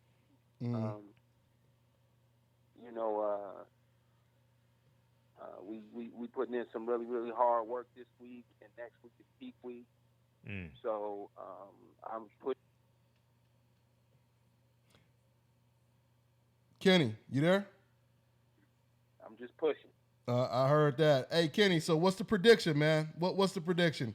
Is it gonna go 12 rounds? Is he gonna quit on the stool? Is he gonna pull off the upset? What's the prediction when it comes to You know what? I don't make predictions like that. You know, if I can predict something, it won't be me saying that it's a knockout or anything like that. It'd be more like, we are training to put on a dominant performance, and that we are, doing everything we can to make sure that if there's any mistakes on his behalf and he can't handle what's coming, that we finish the fight early. If it goes a distance, that we are the ones that are getting our hands raised. So, Andre Berto is a former two-time world champion, and that's something that we're striving to be, and something Sean has got on his mind, and he knows he's got to get through Berto to get that done, but he's got to get through me first to get to Berto. So his biggest opponent right now is himself and me. Hey, that's what that is. Yeah, Kenny, first of all, nice to talking to you, and I just got a question right quick. Andre Berto, most of his losses in the past came from fighters who pressured him. But recently, I saw an interview, I think, where Sean Porter said that he might box him or something like that. Don't you think that's the wrong game plan for Andre Berto? Even though Ortiz kind of was outboxing him too, but it seemed like he doesn't do well with fighters who pressure him. What do you think about that? There's going to be a lot of pressure. Pressure busts the pipe, so pressure also can turn coal into a diamond. Those are the things that we're looking to do here. We're looking to bust pipes and shine like a diamond in this fight. So I highly doubt that Sean is giving away the strategy at this point. He's probably putting some things out there just for people to comment on or bite on, but he's not giving up the strategy. Yeah, do you think? Hey, remember, Kenny, when we talked a couple weeks, me, you, barbershop, at one of the fights, we was in the media room, and it looked like Berto, he was saying stuff like, "Well, I'd rather fight you on the street," something like that. And then he ended up signing the contract. So, do you think he was almost forced into this fight, or what do you think, Kenny? Well, it's.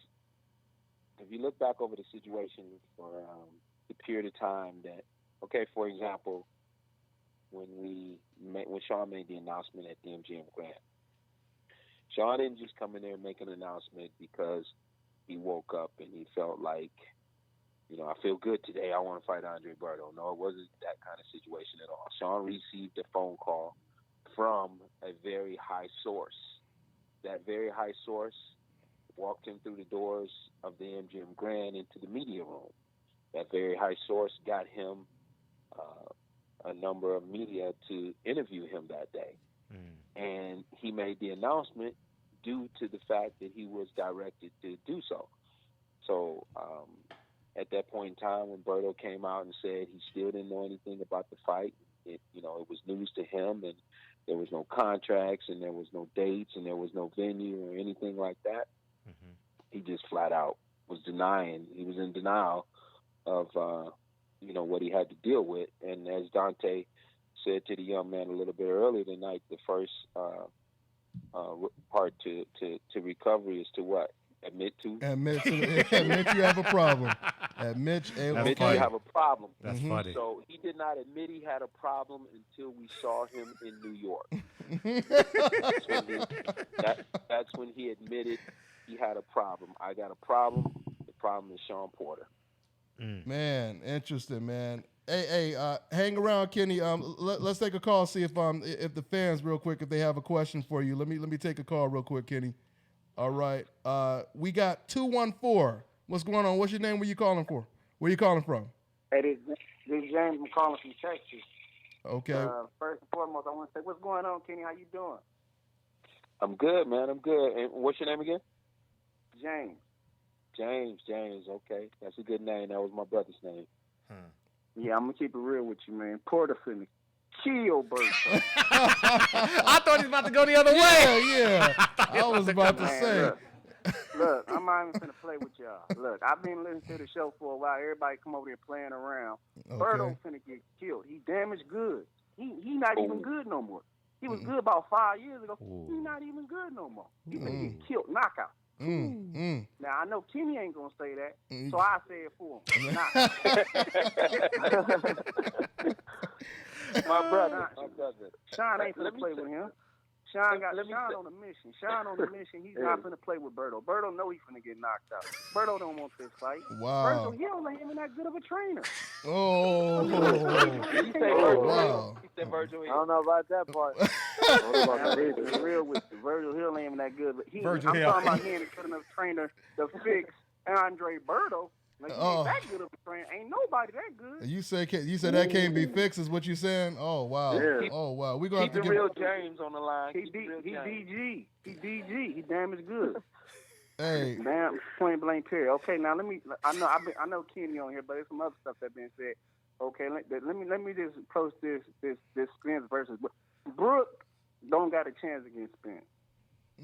I don't know why people think he sound like Errol Spence. Spence bigger, stronger, faster, hungrier. It's not even gonna be and this dude got a broken eye socket. He the Terminator. He the Terminator now. He the Terminator. He got a metal piece in his yeah. Hey, you're forgetting about the chocolate brownies. No, yeah, he got a metal piece in his face, and he got a chocolate brownie in his right hand. So, Man, that dude mad gay. That's mad gay. Shout out to the dude that said. Shout out to the dude that said Algeria ain't nothing, because Algeria really ain't nothing. He beat up a dude that get punched in the head every time he swing at. Kenny, man. Every punch with his face. The dude ain't even gonna fight. Every time you swing at this dude, you can hit him. I can hit him, and I ain't even a boxer. Yeah. Hey, well, nah, I love the show. Shout out Kenny. Kenny, you a fool too. You real funny. I love Kenny. Boy. I watch him on YouTube all the time. He mad funny. Oh yeah, that's what it is, man. Hey man, well, thanks for your call, brother. We're gonna get to another call, all right, man? All right, hey man, y'all have a good night. Hey, appreciate it. Hey, look, I'm betting on the knockout. I'm saying before 6. I'm saying Porter before 6. Porter before. He gonna do him worse than he did Alexander. Or how about Malinaji? Paulie, come on, man. Malinaji, nah. You talking about Porter? You talking about Porter Malinaji? Porter Malinaji. Malinaji can box though. Malinaji can box. He was old.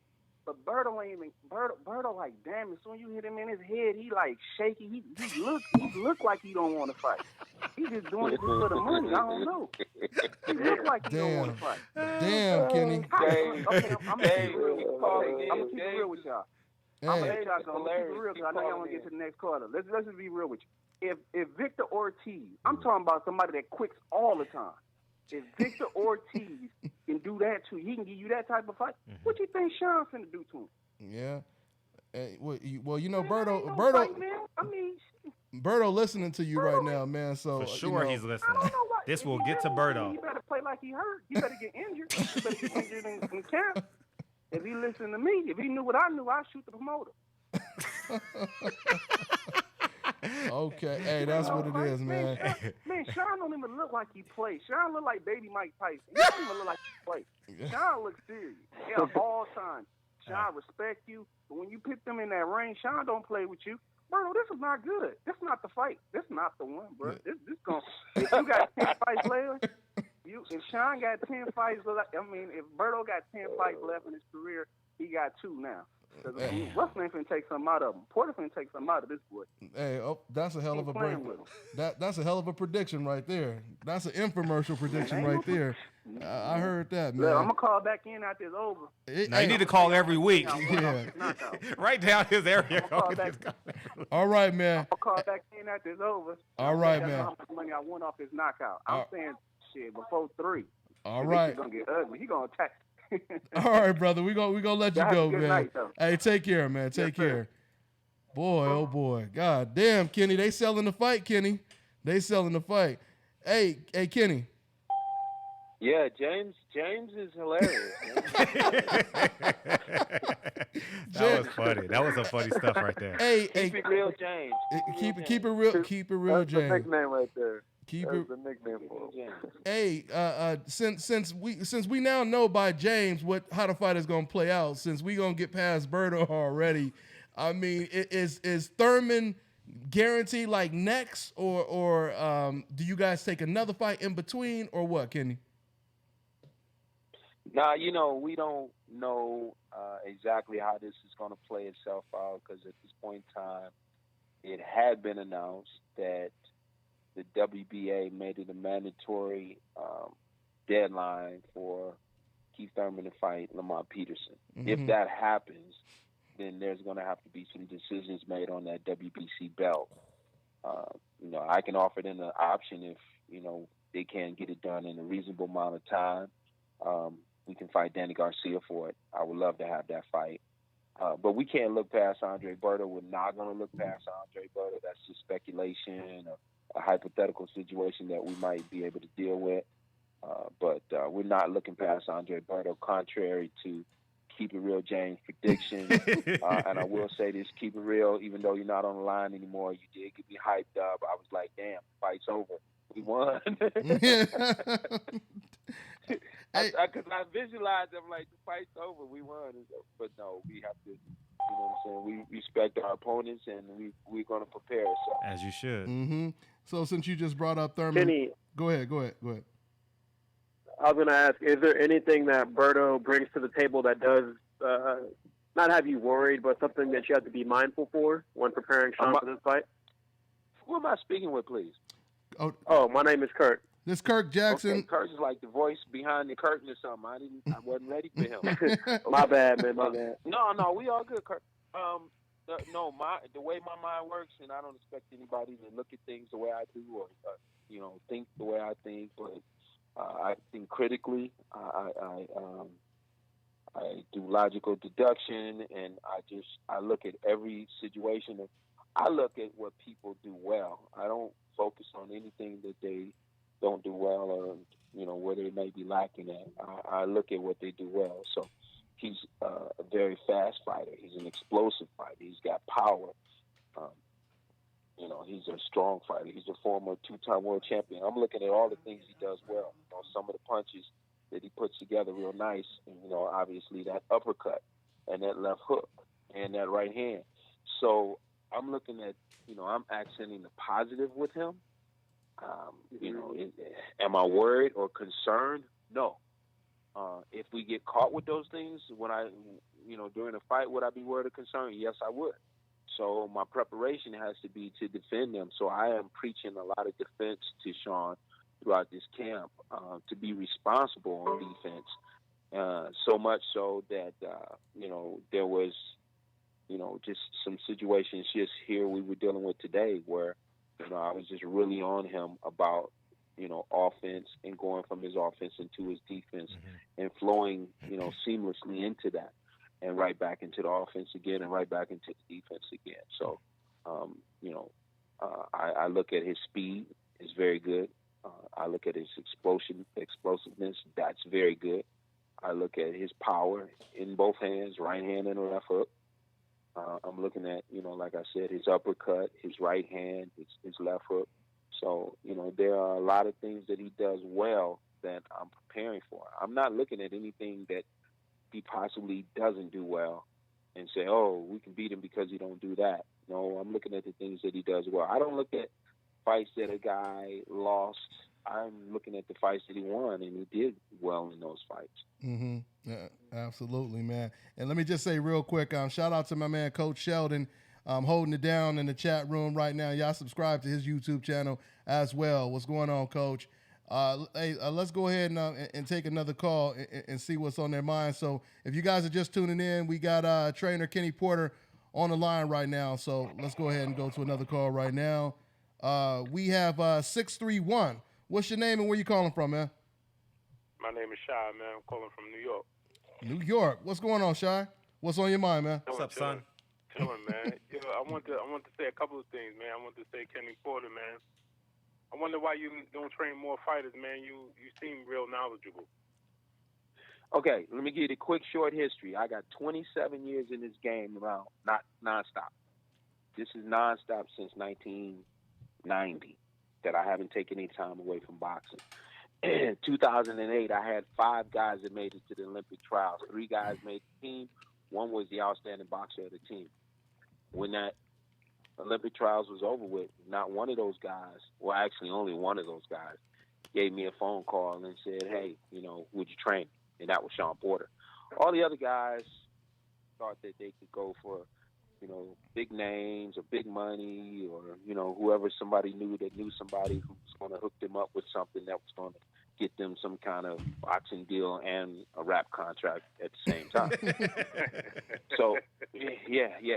So, moving forward, since I've spent so much time with so many fighters for so many years, and I've also had people in the background who were people who were successful in their lives, and they, their business not necessarily had anything to do with boxing, but they were involved with boxing because they had a love for boxing.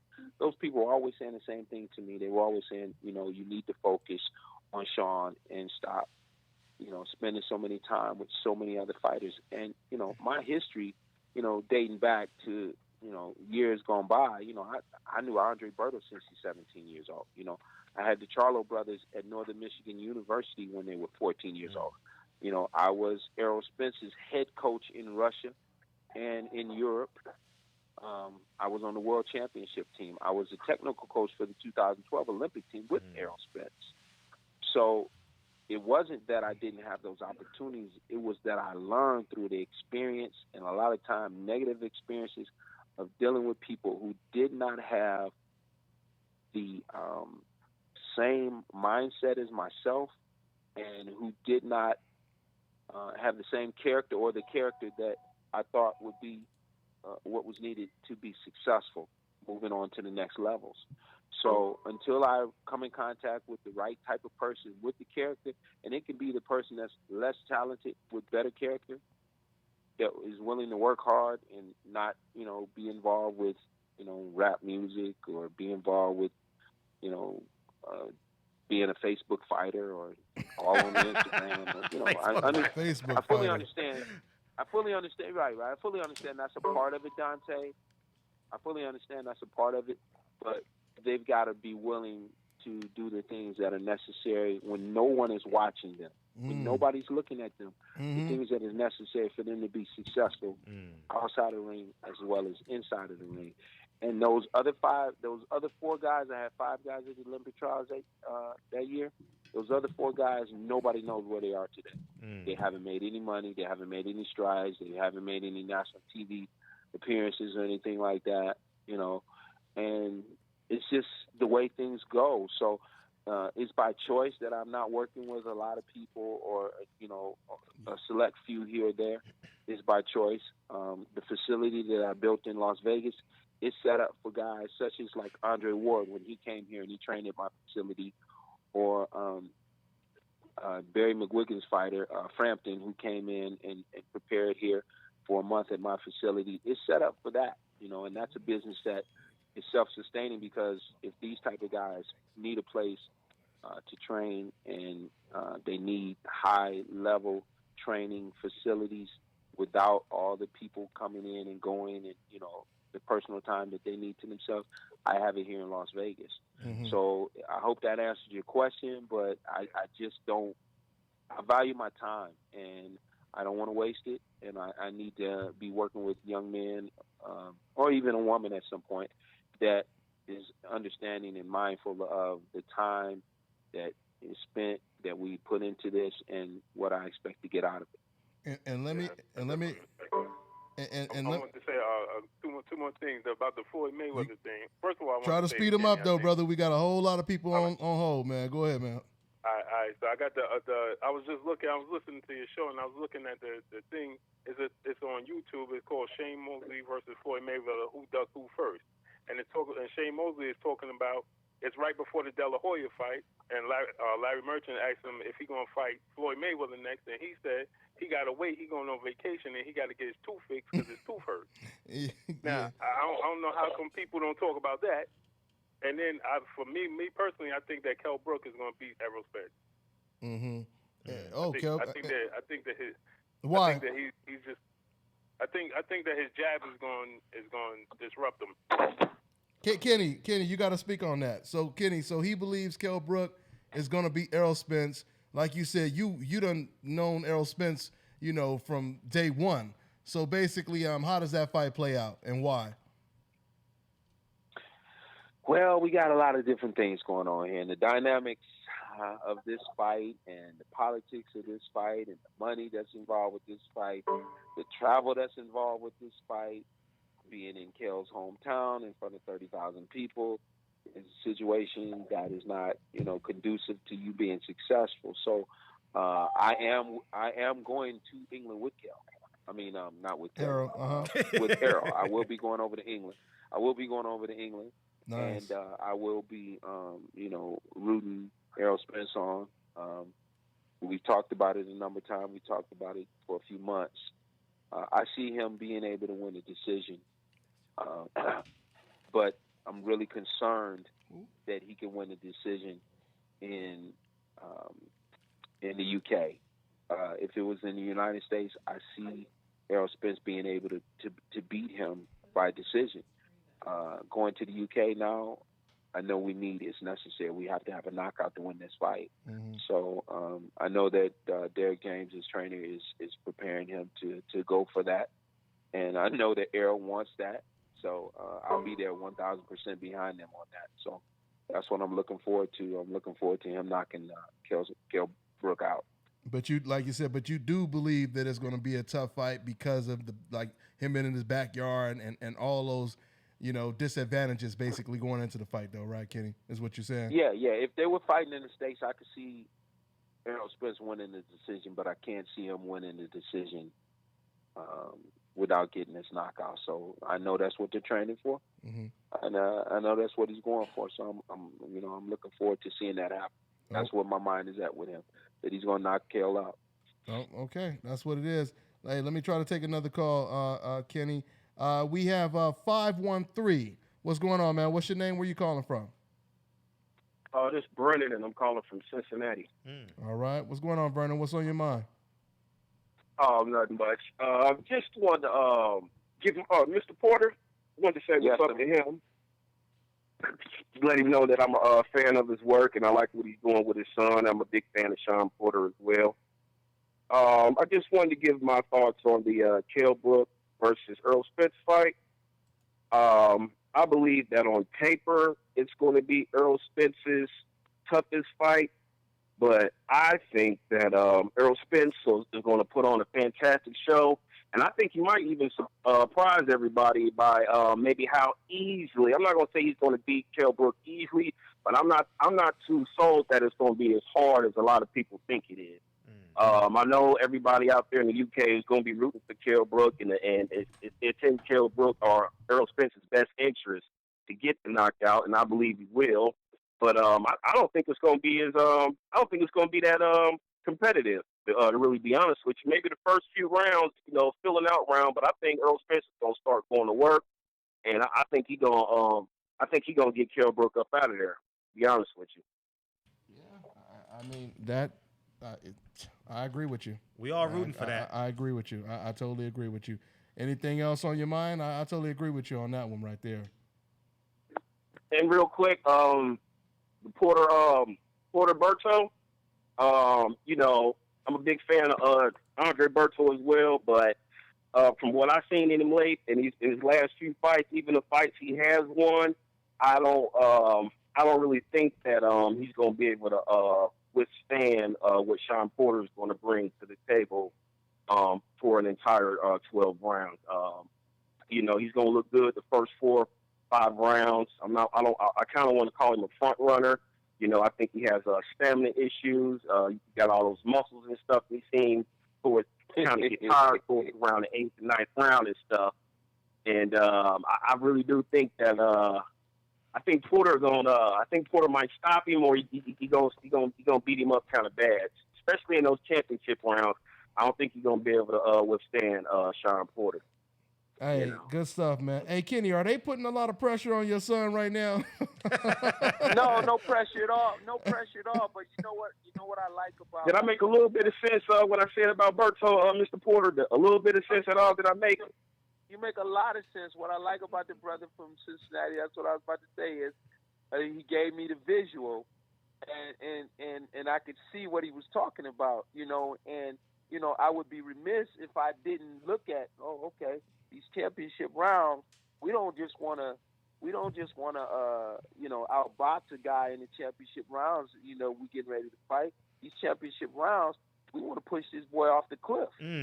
Yeah. So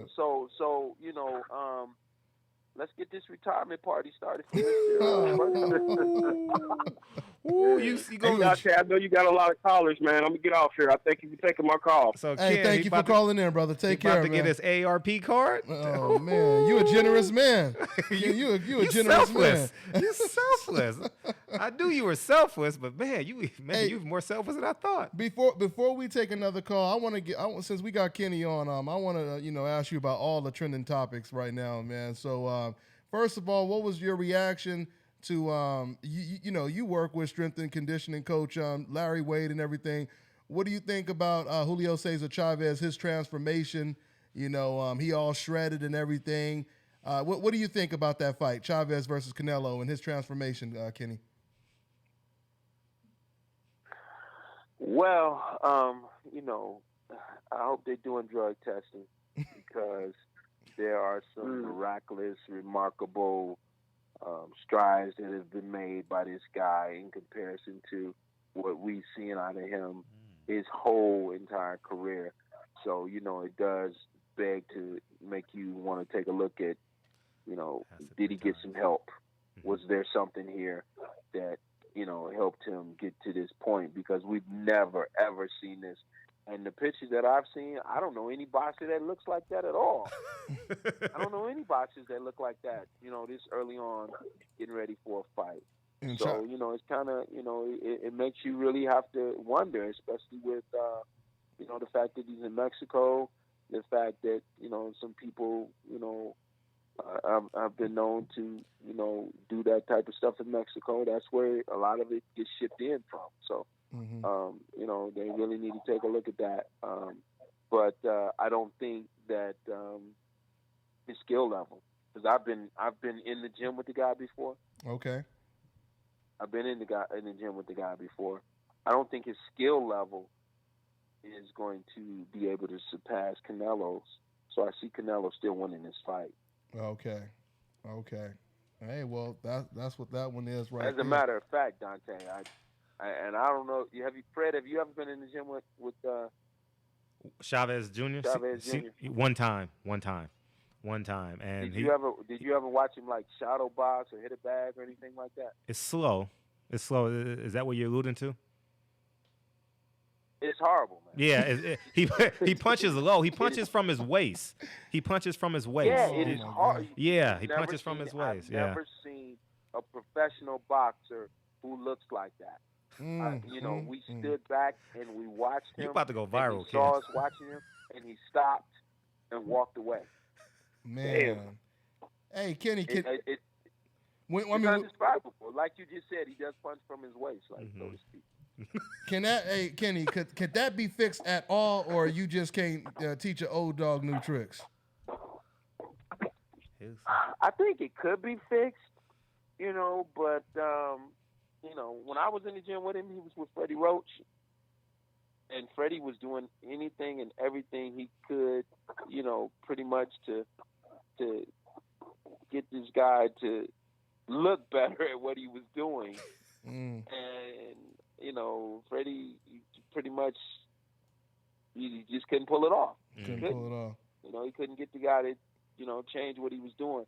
And literally, not figuratively, literally, he was shadowboxing one day, and everybody in the gym, just stopped doing what they were doing and looked, and watched him. And when he realized that people were watching him as he was shadowboxing, he put his hands down and walked away and went through the ropes and got out of the ring. Wow. Okay, North Carolina guys.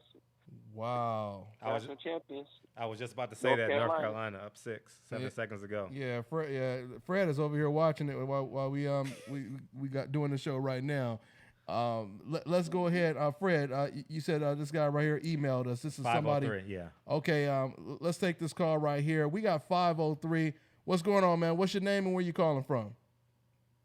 Hey, how y'all, man? My name is Jelani. Calling from LA. Oh, I'm from LA. I'm calling from Atlanta though. You called in. Yeah, you called in last week. Yeah, you called in last week, right? Yeah. What's going on? Thanks for taking my call. No doubt, man. Yeah, I want to shout out my homie Fred, man. How you doing, man? Hope everything's well. Appreciate you, King. All right, yeah. So my question is, Mr. Porter, man, hey, you're doing a marvelous job, man, with your son, man. I just want to give you fathers like you should be commended, man. I can just see the output, all the hard work. I can see it, man. So I really appreciate that example. I can give the young brothers, man. See how if you want to make it in the game, that's how you do it, Well, thank you. I appreciate that. I really do. Okay, no problem. So, my question, I remember that watching the Thurman fight, man, and I was wondering that because I noticed, man, Thurman has, to me, man, he has no inside boxing to me. So I was wondering why y'all couldn't, or maybe y'all had a plan to take advantage of that while y'all had him on the ropes, but I was wondering why wasn't any work being done on that? I just felt like it was a void that needed to be filled because his brother, man, Thurman, I never seen him boxing on the inside, man. I was just wondering, what's your assessment on inside boxing? Is that something y'all work on or? Oh, we worked on it a lot. If you go back and watch the fight, we landed a lot of punches on the inside.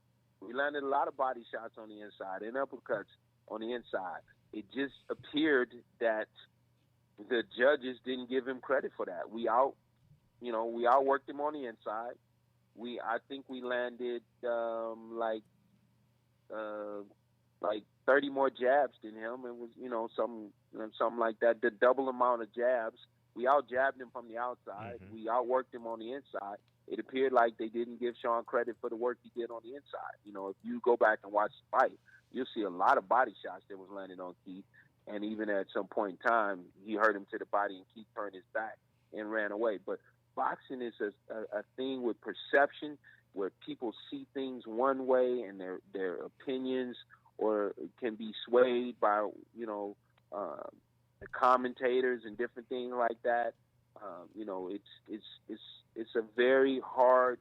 It's the only sport that the points go up and nobody can see what the points are. You play basketball, the ball goes in, you see the points. Football, it's good analogy. the ball goes through the upwards, we see the points, but not in boxing. You know, so literally, a judge can write down whatever they see that they thought, they felt, and the other judge may see something differently. You know, so we did a lot of good work on the inside. We just didn't get the credit for it.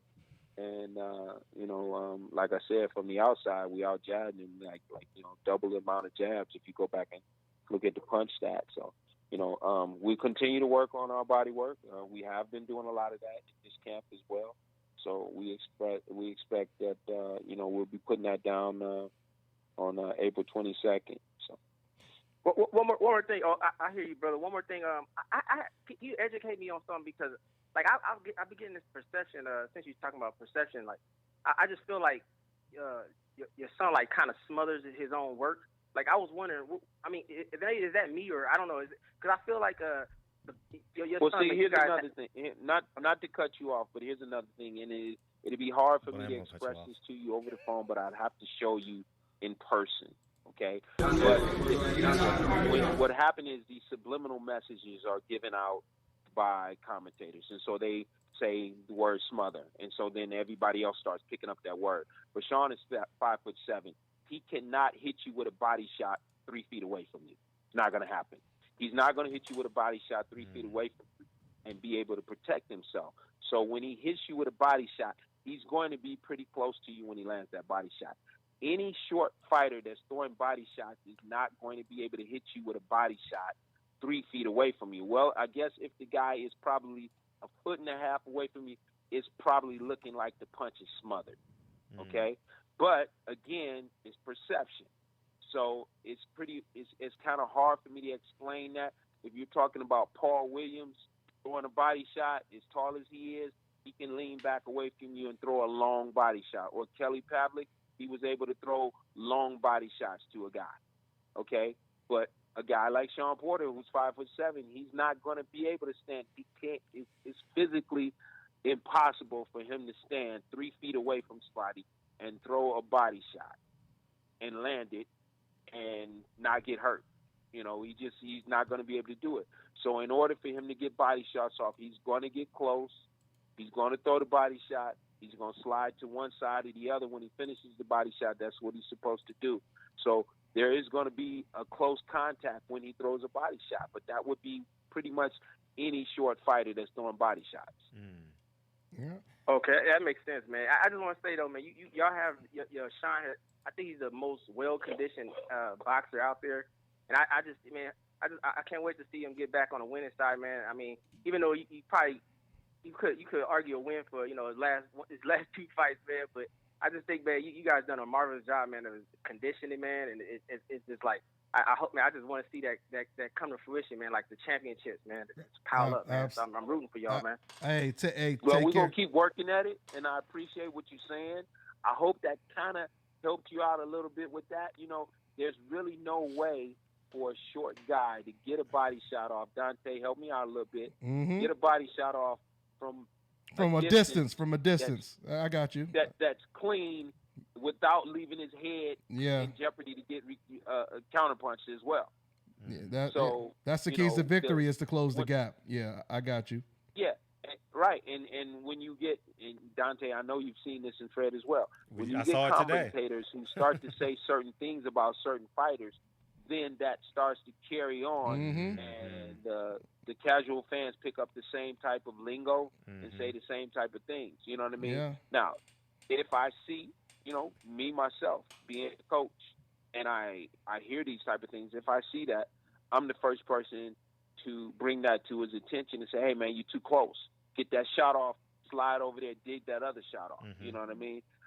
It's his job to start making these body shots, and I preach this to him as well, to make these body shots count. I need him to hit the solar plex. I need him to hit the liver. I need him to hit the kidney. These places with punch selection, if he can get these shots off in the right places, in the punch placement, then we will actually see the benefits of that. We're not necessarily. I'm sorry. Go ahead, my bad, Kenny. I was just about to add on to what you're saying. We're not necessarily getting credit for it in a fight. And I done seen Sean Porter pivot to the left, pivot to the right, you know, so it's not like he's just some flat-footed, you know, fighter just coming in, you know, telegraphing everything he's throwing, you know, so, you know, I pretty much see it, man. There's still work to be done. We got work to do, but, you know, for the most part, when I hear that he's smothering a punch, and I'm thinking to myself, and I understand what a person, we're talking about perception, what a person could perceive because he's a short fighter, but it's literally almost impossible for a short fighter to get body shots off on someone from a distance that you could clearly see, oh, he landed a good liver shot from a distance. How can you do that? You really can't. Yeah, and I let my man Jelani go, man. But thanks for the call though, Jelani. Yeah, because we gotta move on. Hey Kenny, I wanted to ask you, because since I didn't get to ask you about it, what did you think about the Danny Jacobs Gennady Golovkin situation, and where do you predict Golovkin goes from this point on?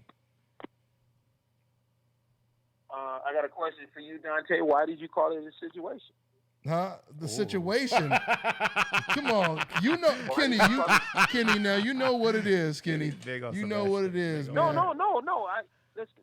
Let me tell you something. You are the first person, other than Fred, and him and I didn't do it live or even recording. You're the first person that I had a conversation with in boxing about the fight. Now I'm real glad I asked you the question, and this is what I wanted to do, Kenny. Get as much out of you. Matter of fact, hold on a second. Didn't you call me late that night, like 12 o'clock in the morning, or something, trying to find out what I thought about the fight? Yeah, I think I did. I think I did. I'm like, it's 12 o'clock. It's almost 12:30 in the morning. Oh, you was out in New York, but you was out in New York. Yeah, I was in New York. Yeah. It was early for us, man. Right. But so you watched it live. You was there, Kenny. So I mean, who did you think? What's the situation? No. What's the situation? Go ahead. What do you call in the situation? When I say a situation, I'm talking about the split, opinions where some people saying, a lot of people saying that Danny Jacobs won the fight, he didn't get the decision. So the situation is a controversial situation, is what I'm saying. Okay, I was rooting for Danny. I wanted Danny to win. I wanted Danny to be successful, and I did not think Danny won the fight. Okay, I didn't. Okay, I thought. And I look at things differently than other people, and I don't expect them to see things the way I do. But I'll give you a way of looking at it from my perspective. If I was in Danny's corner that night, I would not have been happy with Danny because I felt that Danny was fighting back. In other words, let's say, for example, a bully hits somebody and the other guy just kind of fights back to protect himself or to retaliate, but he never fights. I totally agree. I felt Danny was not the aggressor in the fight. Anybody that gets hit with over 100 jabs, I'm really upset with you about that because all it's going to take to block some of them jabs is put your hands up in front of your face. Some of them jabs ain't going to land. You should not get hit with, I think, like 103 or 105 jabs, whatever it was. So I didn't feel like he was being aggressive enough. I felt like he fought back, like somebody hit him and then I'm going to hit you back because you hit me. There were times that the round would end and Danny would make noise or pound on his chest like, you didn't hurt me, but you didn't do anything either, Danny. You didn't knock him down. You didn't put him against the ropes. You didn't back him up. You didn't put a combination together, and then after that combination landed, come back with another one where we could really rally around you and root you on, And I never seen that from him, And I can't give a guy credit just for staying on his feet and surviving a fight. I just can't do that. Danny Jacobs never used his jab the entire night. And whatever the strategy that they came up with that they were going to turn southpaw, it appears to me that strategy you're going to turn southpaw, it was not to win the fight. You only came up with this strategy to stop yourself from getting knocked out, to confuse the guy that you're fighting, hopefully that he wouldn't rush you or come at you from the southpaw stance. Yeah. That's it. because you didn't throw any combinations from the southpaw stance. I don't remember any straight lefts landing. I don't really remember any hooks coming behind the straight left. So you guys can correct me if I'm wrong right there, but I don't remember the southpaw stance, him ever being effective out front, putting a combination together from that stance. It was only something that was being used to slow the opponent down, you know, in terms of, you know, whether the guy would come in or not. I'm in a southpaw stance, and he's hesitant to come. But I didn't see anything from that stance. And when he was in his orthodox stance, Danny wasn't landing any jabs. He got a jab like 100 and some to whatever he landed, maybe 20 or 30 jabs or maybe less. So I didn't feel like he won the fight. I just didn't. And Kenny, it's so crazy because – go ahead, Kenny. Go ahead, Kenny. No, that's it. I didn't. I was rooting for him. I was jumping up and down. And, you know, I felt like if we could pull off these last 2 rounds, we could do it. And it's not good enough to just say, well, you know, at the end of the round, I'm still standing. I didn't fall. I didn't get knocked out. Knock me down. Hey, but Kenny, it's crazy because I agree with the majority of what you say. Only thing I disagree with is I slightly thought Danny won. I personally thought neither one of them, you know, they both to me fought like they were more focused on not getting hit with something as opposed to trying to hit each other. But you're absolutely right. When it comes to Jacobs, that was perfect. That, you know, he always was fighting on the back foot. He was always waiting for Golovkin to be first. There was even times where he had Golovkin on the ropes and Danny backed up.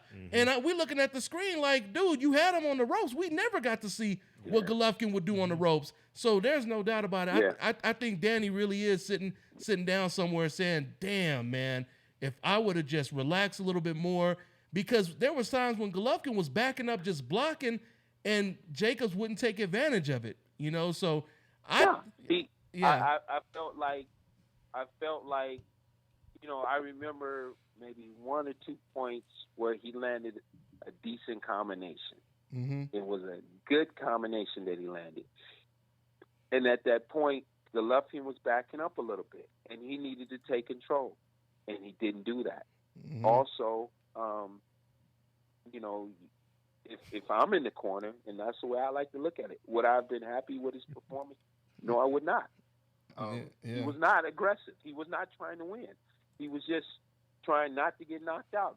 Dude, you came in here weighing almost 200 pounds. Why don't you use that 200 pounds to win the fight? Sure. Can you do that for me? You came in here. You wouldn't go to the weigh-ins. I'm in the corner with you right now. You wouldn't go to the goddamn weigh-ins to make your second win. Now, why don't you use some of that weight, back his ass up and go to work? Let's go. Never got that. I hear you. You fought like you were the smaller man. I agree with that. Hey, Kenny, hold on. Let's take another call, Kenny. We got 850. What's going on, 850? What's your name? Where you calling from? Yo, what's going on, man? It's Bernard from Tallahassee, Florida. What's going on, Florida? What's going on, man? What's good with you? What's on your mind? Yeah, man. First off, Dontae, man, you know, keep doing your good work, man. I'm looking at IFL TV, Boxing Eagle, and all the other stations on YouTube making these boxing videos, but you're putting up, you know, very decent, very, very, very good material compared to everybody else. And so I respect that. And a lot of people, we all talk about you, man. So keep up the good work. We appreciate you, all right? Thank you, man. I really appreciate it, man. Yeah. And Mrs. Porter, appreciate you for being on the show, too. Man, I want to say, man, I've been in the comment section, you know, we're talking about Errol Spence and Kell Brook. And, you know, I truly believe that Spence is probably going to either get a decision, and if it's not a decision, he might get the knockout on him. But I'm still not counting Brook out. Brook is still he's not garbage. Like and I'm not saying y'all are saying he's no doubt. I'm just saying like I still have to look at their skill set. Like, there has to be a winner. There has to be a loser. Go ahead. Absolutely. And just to leave that alone, I think looking at through the comment section again, I'm looking at the Berto and the Porter. Man, I honestly think Porto is his work rate is his activity is way too much for Berto. It's gonna throw Berto off there. It's gonna be too much for him. Berto won't be able to handle the constant pressure. If you looked at how it was with Porter and Thurman, if Porter fights that way, there's no way Berto's gonna beat this dude, man. There's no way. And I love Berto. no bias or nothing. I love both these cats. And so if this was Berto pre-Ortiz fight, the first fight they had with Ortiz, then this would be a fight for both of them. It'd be a fight for the money, a run for the money for both of these fighters.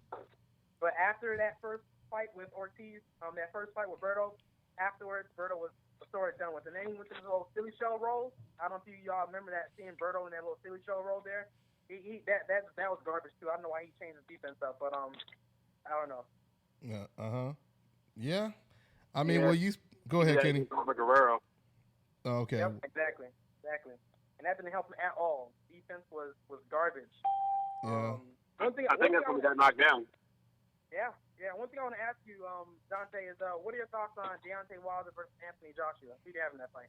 You know, that's interesting because I was actually going to ask my man Kenny about that.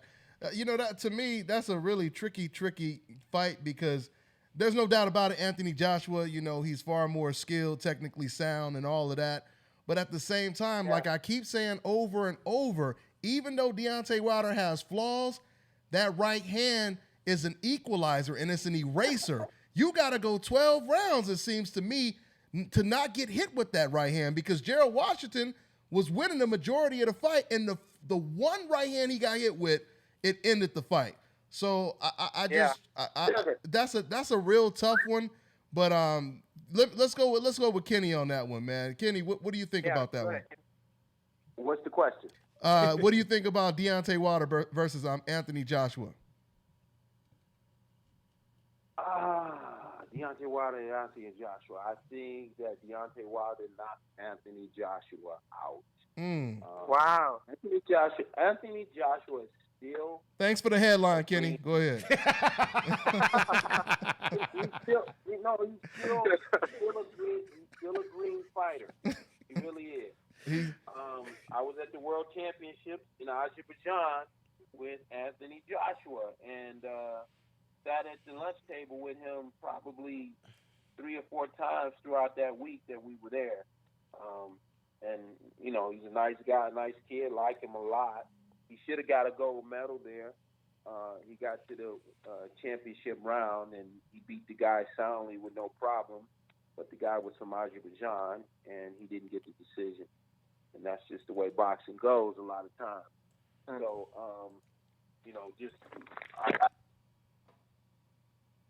Hello, Kenny? I think you've already said that Deontay Wilder has this equalizer, this right hand, and he can win a fight. He can fight with that right hand, even if he's down on the scorecards. So I see Deontay winning that fight by knockout. Wow. Well, caller, ask me that question. I'm telling you, man, that's big. That's big right there. Well, so I'm gonna go the other way on that, Kenny. I'm gonna go the other way on that. I think the quickest way to get anywhere is straight. We talked about Errol, Spence, Carol Brooks. Deontay Wilder got a straight ass right hand. Tell you that. I know that. That's the straightest damn punch I've ever seen. We on Las Vegas Boulevard and 8th Street. Hey, but Errol Spence goes straight. That's why everyone believes in the hype. They're going. Many boxing experts say he's going to win. Sean Porter is aggressive. He goes straight. Many experts pick Sean Porter to win. And I just think that loopy stuff that Deontay Wilder does, it bothers Listen to me. I was already hyped that night because it was Floyd Mayweather's 40th birthday party. So I was expecting Deontay Wilder to get him out early. And I'm watching this fight. He's down 3 rounds to nothing. Maybe 4 rounds to nothing. And then he got caught in the 5th round. But I don't think Anthony Joshua gets hit with that loopy left, maybe the right hand, because when a boxer's losing, he goes to what he knows. And Deontay Wilder knew he was down maybe 3 rounds or 4 rounds. So he said, I got to get this guy out with his right hand. You understand what I'm saying? Yeah. And I just think Anthony Joshua finds a way to get inside of him. You know what I mean? And finds a way to back him up. And similar to that knockdown he had, was it in the Olympics? I watched that highlight tape. Well, one of Anthony Joshua's knockout? No. When Deontay Wilder got knocked out.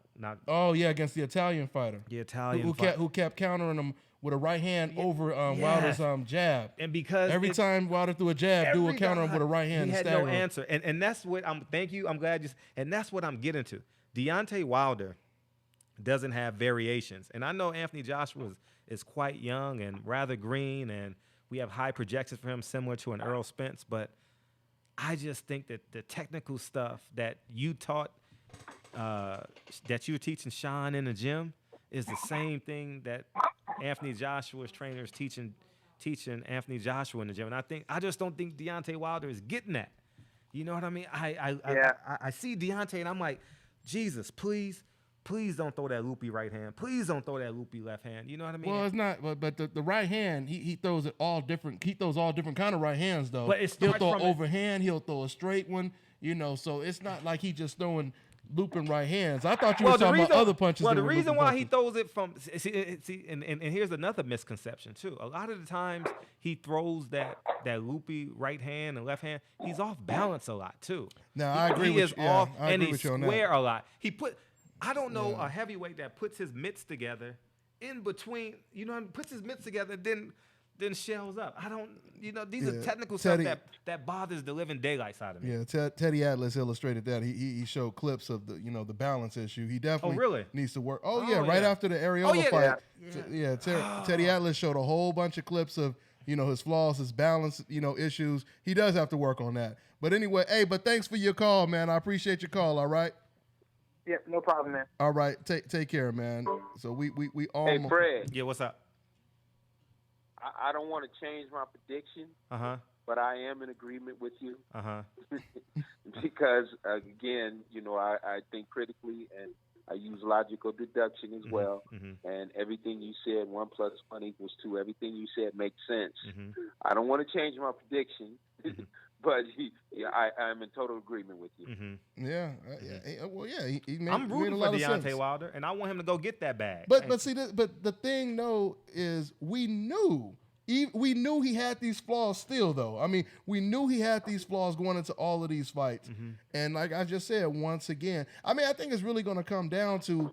That's one of them fights where who lands first. Because if Wilder lands a flush right hand on Anthony Joshua, it might be over. But then you got, Anthony Joshua who has his hooks.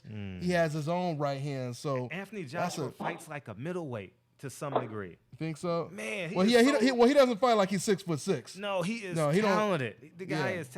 And Deontay Wilder. Let's talk about the flaws for a second. Okay, sure. Go ahead, Ken. And I have a question about that for both of you guys. Can those flaws be fixed with Wilder? Oh, absolutely. Absolutely. I don't know how long it's going to take, but they can definitely be fixed. I think he's been learning on the job because, Kenny, you already know Deontay Wilder. He's not like a Sean Porter or Errol Spence that been boxing, out of diapers, or he started late. So I think he's one of them fighters that's kind of learning late. He's learning on the job. He's improving, but at the same time, there are still some of them flaws there, though. So is he improving or is he getting more confident? Oh well, he's always at the confidence. That's what I'm saying. So when you look at a confident man, you're like, oh man, he's amazing. But in reality, in Deontay Wilder, and I'm looking at this from 50,000 feet. I'm a huge Deontay Wilder fan. Like, for real. I love his charisma. I hang out with him when he's in L.A. This is no bullshit. This is real. But when I see him in the ring from 50,000 feet, he's beatable. You understand what I'm saying? When I look at Anthony Joshua from 50,000 feet, he's less beatable. You understand what I'm saying? And I just think Anthony Joshua, and I know he's a bit stiff up top. What heavyweight isn't? People 6'7", 6'8" don't bend their knees. I played basketball my whole life. Boxing is my second love. So I know about getting in the stance and throwing a bounce pass to my center and him fumbling the shit out of bounds. Same thing happens with heavyweights. They don't bend. As much as we want them to, they just won't. But I just think as technical as Anthony Joshua is, that will be the difference in that fight right now, today. If they sign that fight for June 19th, Anthony Joshua wins. But first, Anthony Joshua has to beat Klitschko because Klitschko has a long jab. And that's what I was going to. And my man, Supreme General, he said shit works, so fuck it. So that's what Supreme General said. Deontay Wilder's right hand is not Kareem Abdul-Jabbar skyhook. That's all I'm saying. It is not. It is not unstoppable.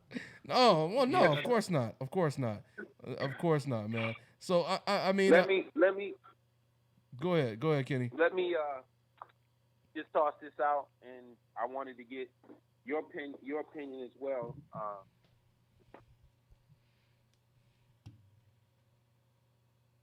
Ken? Go ahead, Kenny. You said absolutely it could be fixed, but I'm going to say this, and this is from me observing Dontae through the amateur system. He was on the national team with Sean. They won the National Golden Gloves together. Oh, wow. You know, they went to Beijing together. I was at Deontay Wilder's very first professional fight. And when the fight was over, he came to me after the fight, walked up to me and said, "Coach, I'm sorry." And I'm like, "For what?" He's like, I didn't look good. And I said, "Don't worry about that, man. You got the knockout." Well, that's what he's been doing ever since then. And that's probably what his people are saying to him. Don't worry about it. You got the knockout. And that I hope they're not saying that. Well, look at Spilka. I'm sorry I cut you off, I don't Kenny. think Go they're ahead. doing anything to improve what he does because don't worry about that. You got the knockout.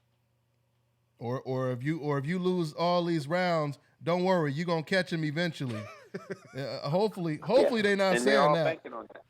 I really, man, I hope that's not the case because that's bad. And Kenny, seriously, man, I just want to really give you props, man, because with me training my son, I'm real, man. When I see what you did with your son, how dedicated you are, and my son, even though he's a multinational champion, but he gets real lazy, he gets real lazy. And I say to myself, man, if I was pushing this dude like Kenny Porter, and I think I was telling That's what you said when I was walked in telling today. Barbara, I was telling Fred this. If I was pushing this dude like Kenny Porter, he would be number one in the nation easy because he got so much natural talent, but he gets lazy. He's real lazy. He don't. Sometimes he hoping he don't go to the gym. I mean, how do I fix these issues, Kenny? Well, before Kenny answer that question, everyone go to Barbershop Conversations about tomorrow, about 10 o'clock a.m. And the reason why I say that, I have about 45 minutes of Kenny Porter training his son. And it is the most intense, most as intellectual as you can be. And I'm sitting there like, fuck, I want to be a boxer. I'm sitting there like, I spar sometimes in my gym and I get no instruction. You know what I mean? I take my ass and I take a shower and I go to work and I'll be like, damn, how the fuck can I throw my left hook? How can I throw my overhand right? And I never get stopped in the middle of sparring. I never get stopped in the middle of my training. And for two, I never had a father.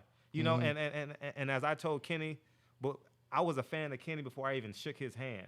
Because I know the Roy Jones stories. I know the Shane Mosley stories. I know the Floyd Mayweather stories. And to take your child from zero to becoming a millionaire and stay together, and you got this Jewish white man tugging at your fucking coattail like, hey, listen, I can get you. No, I'm dead ass. I can get you signed with Nike. Hey, just come over here. Do it this way. And the way they do it, everyone is called. You call Mr. Wade, Coach Wade, Mr. Wade. Mr. Wade calls him Mr. Porter. It is astounding. And I know people gonna say I'm Kenny's friend, but fuck that shit. I'm watching this shit today, and I'm like, this dude goes 4 800s, 4 400s. I was there. 4 200s. I know. Don't take a break. Goes and have lunch, stretches, and meets his dad in the gym for this 40-minute workout that you guys are going to see by tomorrow. Hopefully my Wi-Fi is good in my hotel room, and you guys are going to see this, and this is just fucking unbelievable. And that's why I'm asking Kenny Now, the go ahead, question. Kenny. Now, go ahead and answer the That's question. why I'm asking Kenny the question. I gave you the forward. Now, go. Kenny, what's Let me make a couple of comments about that. Because, Fred, did you notice when I got in the ring, I told Mr. Wade, I said, turn the clock off. Yep, I did. Just give me a timer. Yeah. So, a world championship fight, 12 rounds is 36 minutes. Yeah. So I just decided right there on the spot, okay, we're just going to go 36 minutes straight. There'll be no breaks. No breaks. No fucking breaks. But I didn't think about the fact that earlier, maybe 3 hours before that, he had run all those 800s and 400s and 200s, and I didn't think about that. I really didn't. You know what I mean? That didn't really cross my mind. But, as far as Dontae is concerned, well, no, let me stay on Fred for a second. No, against both of y'all. It's just a blessing from God to be able to have children, have a son, have sons. Actually, I had 2 boys who kind of followed me into sports. They played football, they played basketball, they ran track and field, they, boxed, they won nationals. My son Kenny won 6 nationals. He was predicted to be on the 2008 Olympic team. I didn't have anything to do with that. That was a prediction made by USA Boxing.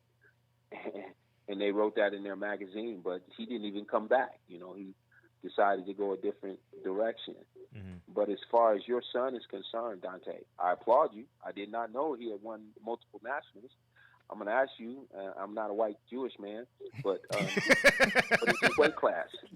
What is his weight class? Well, right now he's 145. I mean, now keep in mind he took off a year, so he had like a a growth spurt. He grew, I don't know what, 3-4 inch, I don't know. He's huge. He used to be shorter than everybody. Now he's almost taller than everybody. So yeah, so he hasn't had a fight. He hasn't had a return fight since he's been off, but he's just been sparring, and we trying to get him in at least. I think he's been training for maybe about a month or 2 right now. We want him to get at least 3 solid months of straight training before we put him in another fight or a tournament. So that's what it is now. And how old is he now? Right now he's 15. Okay, yeah, I do remember him being shorter, but yeah, that's good news, man. That's good to hear, and I'm happy to hear that. But back to that situation with Sean or other people, I've trained so many guys. I remember one year I had 3 guys, Kenny, Sean, and I had a fighter named Tiger. A fighter named Tiger. Kenny and Sean and Tiger won the nationals twice that year. All 3 of these guys, I won, the nationals with these guys on 2 different occasions that year.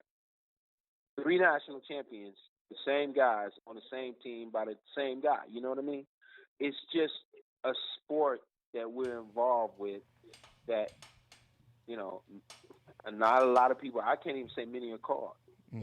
Not a lot of people come to this sport, and not a lot of people can stay with it, and not a lot can excel at it.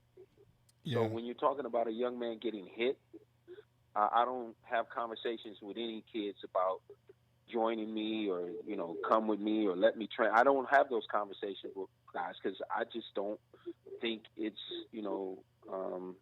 the best thing I could say to you is, hey, man, come on and get punched in the face. I just, and I'm not one of these slicksters that try to talk people into to boxing. So I was blessed with Sean, who decided that this was what he was going to do.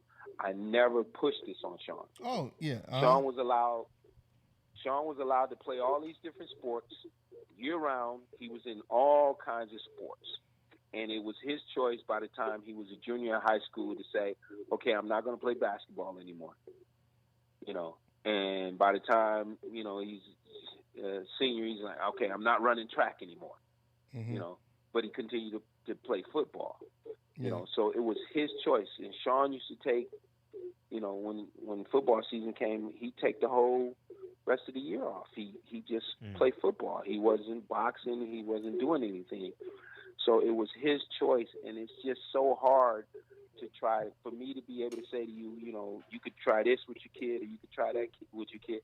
It's really going to be his choice if this is something that he wants to do. And I would suggest that you just support him in anything and everything he does. And from that respect, I'll say that I was blessed or lucky that Sean chose to do this, because actually after his senior year of high school, he had a conversation with me, and he said, hey, I really need to talk to you about something. I said, what's going on? He said, can we just talk? And I said, yeah, we can talk. He said, no, we really need to talk. I said, well, what is it? He said, I don't want to take these scholarships and go play football because they're going to put me on a weight program. They're going to put me on a lifting program, and they want me to be up to 190 pounds, and I won't be able to box anymore. And I'm like, Sean, you got to take the scholarships. You got to take the scholarships. You've been playing football all your life, and you're really good at football, and, I'll come see you on Saturdays. You got to go. You got to do this. And he's like, no, I don't want to do that, because if I do that, then, you know, I'm going to gain weight. I'll never be able to box again. You know, I need 10 other people to block for me. I need 10 other people to make tackles, and they ain't making the blocks and they ain't making the tackles, and I don't want that. If me and you do it, we could do it together, and I can be a champion. You know, I can make the Olympic team, and I can be a world champion if it's just you and I. So, you know, that was his choice. I was constantly saying to him, man, no, you need to take these scholarships. You need to go play football. But he was saying to me, no, come on, you know, train me, and, you know, I'll make the Olympic team, and train me, and I'll be a world champion. So it was just a blessing, and it happened that way. And I'm the guy that's on his back right now saying, hey, man, remember when you told me this is what you wanted to do? Let's do it. Absolutely. And that's what I'm doing now. I'm on his ass. Congratulations. You know, if you see the videos that that Fred's gonna put up, I'm on his ass because you made this choice. I was inspired you signed by up for this. Now I gotta ride you. And congratulations, man, because it all paid off. And just for the record, Kenny, I Bring never your forced kid him. by, man. Bring your son by. Oh, I'm Bring gonna bring him, and I never forced him to do anything either. As a matter of fact, that's the reason why he took the year off, because I just told him, I said, you know, if you don't want to do this, you know, just let me know. You want to take a break, whatever. And he decided to take a break, you know. So and now, you know, he decided to come back and do it. You know, I just told him, I said, you know, he's one of them kids, you know, with all this extreme natural talent. You'll see when I bring him over there. But, you know, sometimes he's not training as hard as the kid who doesn't have all that natural talent. And I mean, well, he is now. He's starting to now, and I should take that back. But he just doesn't like it, though. He don't like it. But when he fights, he puts on a performance, though. He you know, but you could tell he don't really like to, you know, get that type of, you know, Sean Porter, you know, type of, you know, workout, you know. So that's what it is. But I like I said, I'm gonna bring him over to you so you can check him out. Well, I applaud you for letting him take a year off, and that's the best thing you could have did, because when he comes back to it, and it's his choice to do it, and he says, okay, I want to do it, now you get behind him, and you say, okay, son, you know, you said you wanted to do this, and I'm going to back you up. We don't back out.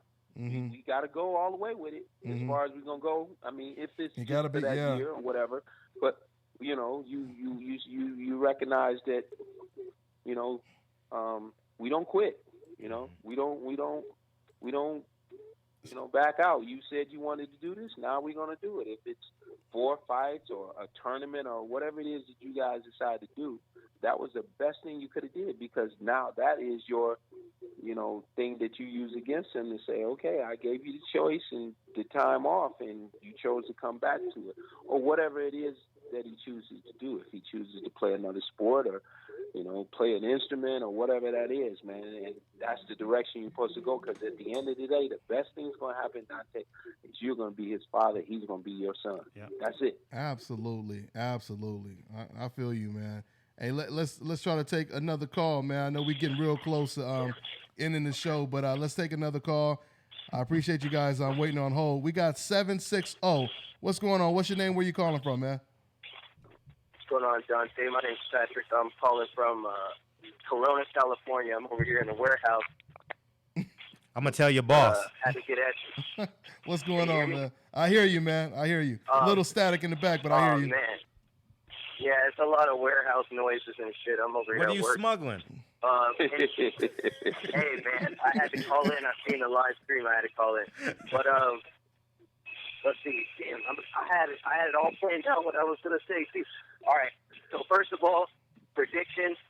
I think Errol Spence is going to beat the brakes off of Kell Brooks. He's going to go to the body and soften him up and stop him in 6 rounds. Then, yeah, Sean Porter's going to beat up Andre Berto. You just don't outwork him. Klitschko and Joshua. I don't know, man. Joshua don't knock him out, I think. I think it's just going to be, you know, fall of one of the giants of the game. Yeah. And then, my question was, I just had a question right quick. Are people talking? Go ahead. Hello? Yeah, go ahead, man. All right, let's see. Oh, yeah, I think Chavez is going to upset the world and beat Canelo. And then I had a question for you guys. It's about Kell Brooks and his record, his resume, because a lot of people talk about how his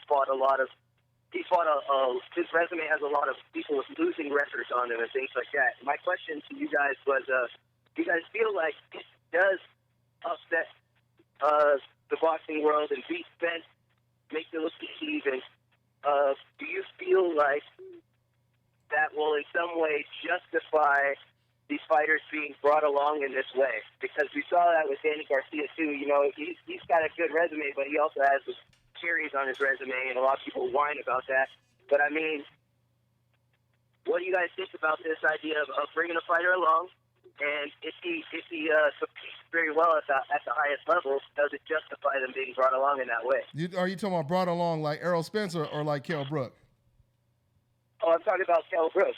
Errol Spence his resume is pretty good as far as I know. I mean, people talk about, oh yeah, he's fought with Chris Algieri or whatever, but I mean, let's be honest, Chris Algieri's been in there with heavy hitters, man. Well, and, I'll say stopped him at 140. Pacquiao let off the gas. Pacquiao probably could have stopped him if he really came at him with that killing instinct, but that's a whole other conversation.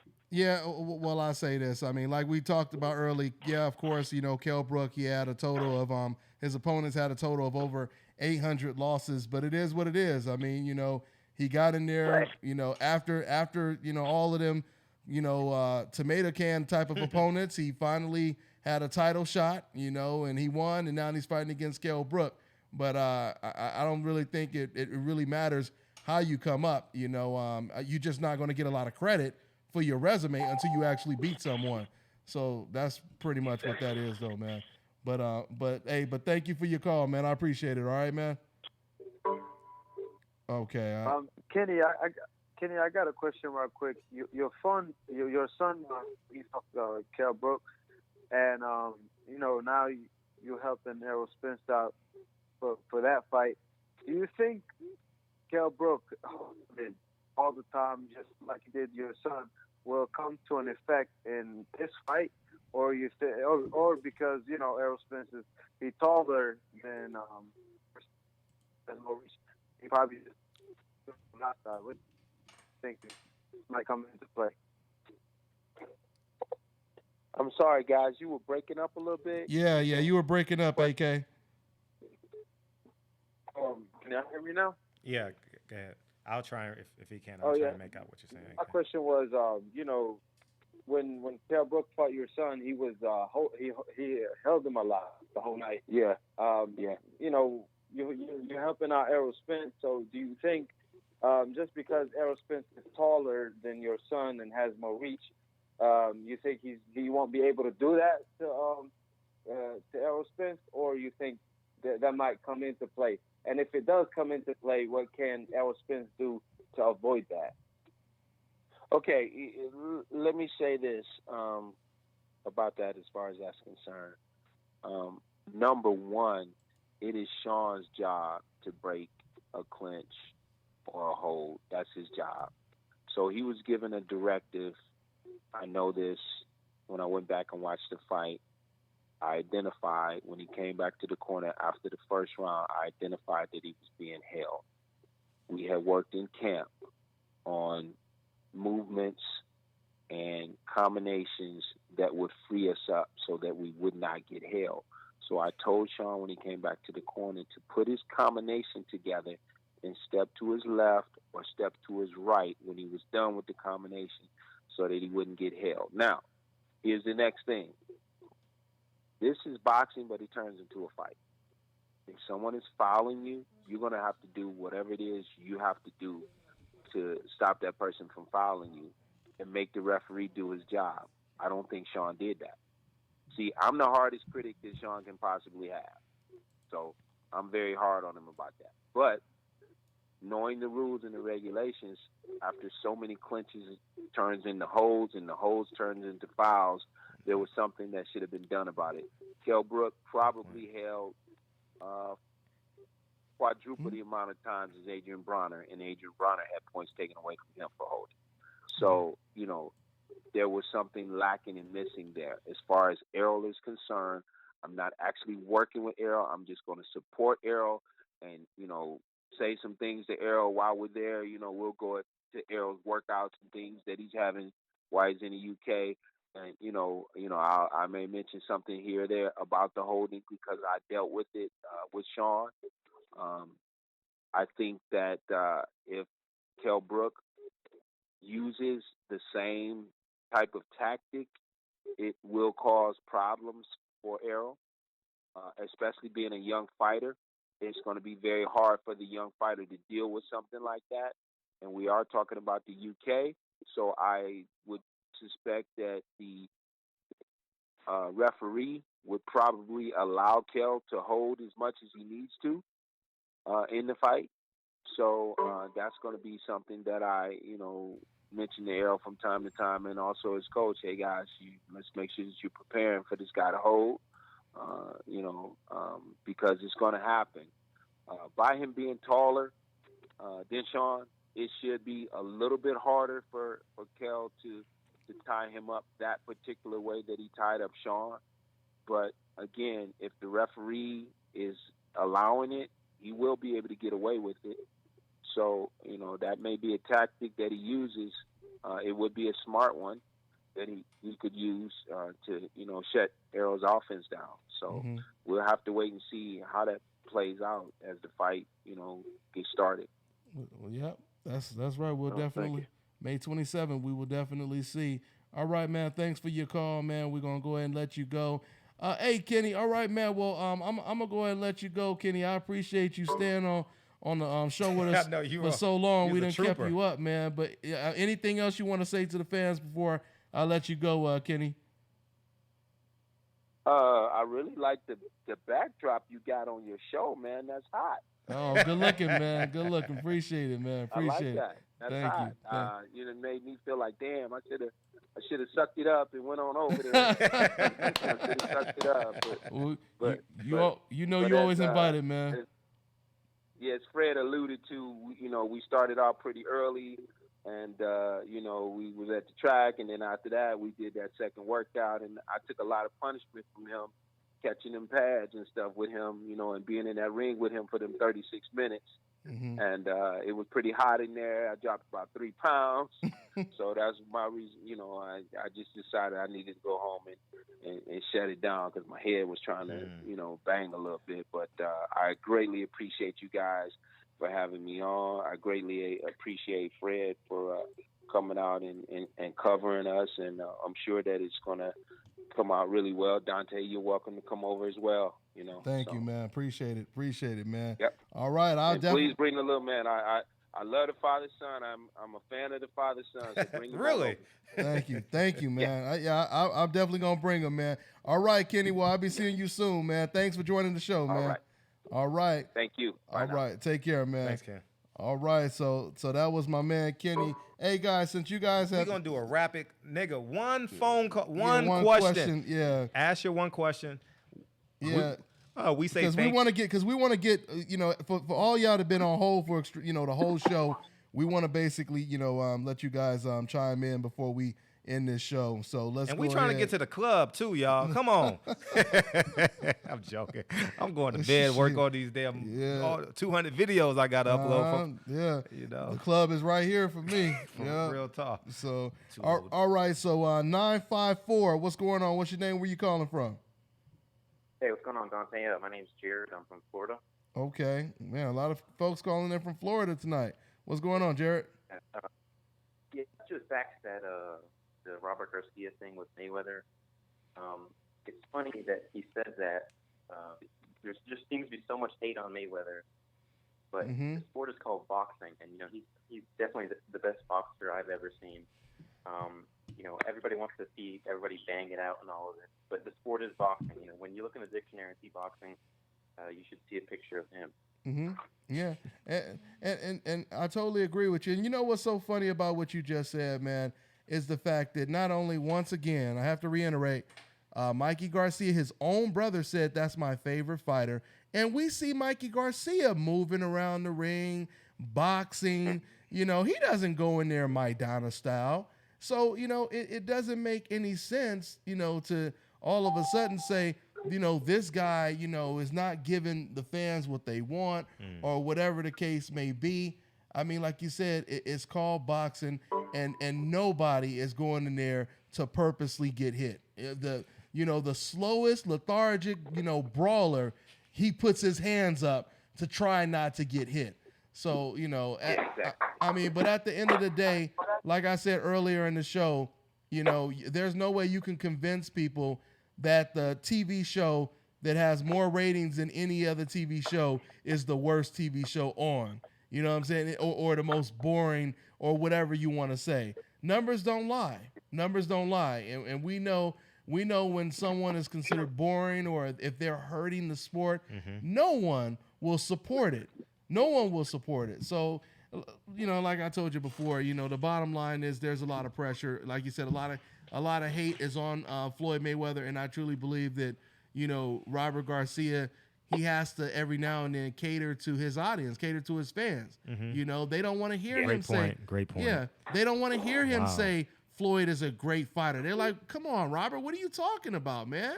I'm before I take another call, I'm gonna just share a quick story. Shouts out to trainer Joel Diaz. I remember Joel Diaz. He told me a pretty interesting story, and I shared it a long time ago.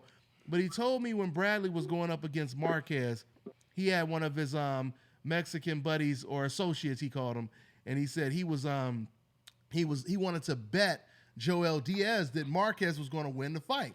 So Joel said, "Oh, I'll take the bet right away." They bet like $5,000 or something crazy, right? So Joel told me when his fighter won, he said that same guy came back, gave him the money, and he just said, "Man, I just don't understand. How could you go, against the Mexican guy?" Wow. And Joel Diaz is like, "What are you talking about? This is my fighter. I've been training this kid since he was like 12 years old." You know what I'm saying? So that, once again, that's when you have people like that. Those are the type that person who approached Joel Diaz. Those are the type of fans that look at Robert Garcia, Brandon Rios, or Joel Diaz sideways when they praise, a fighter that they personally don't like. So that's what it really comes down to, man. But anyway, man. But great point though, brother. All right. Well, I got one more thing to say for you. Hurry up, bro. Get it in.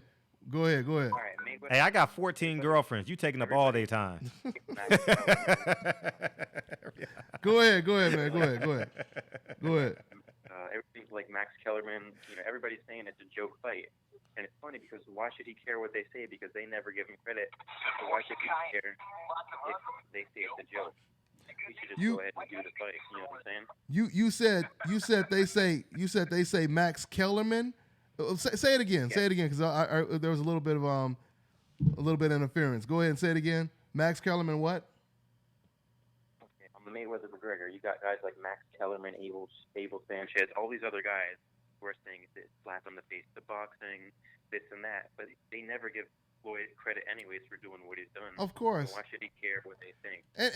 And he's 40 years old. Who was the one that shout out to Town Business? He always says it. He always says, when Muhammad Ali retired, he was in there wrestling, and they're doing pro wrestling and all kind of stuff. Once again, like I keep telling people, the analogy is simple.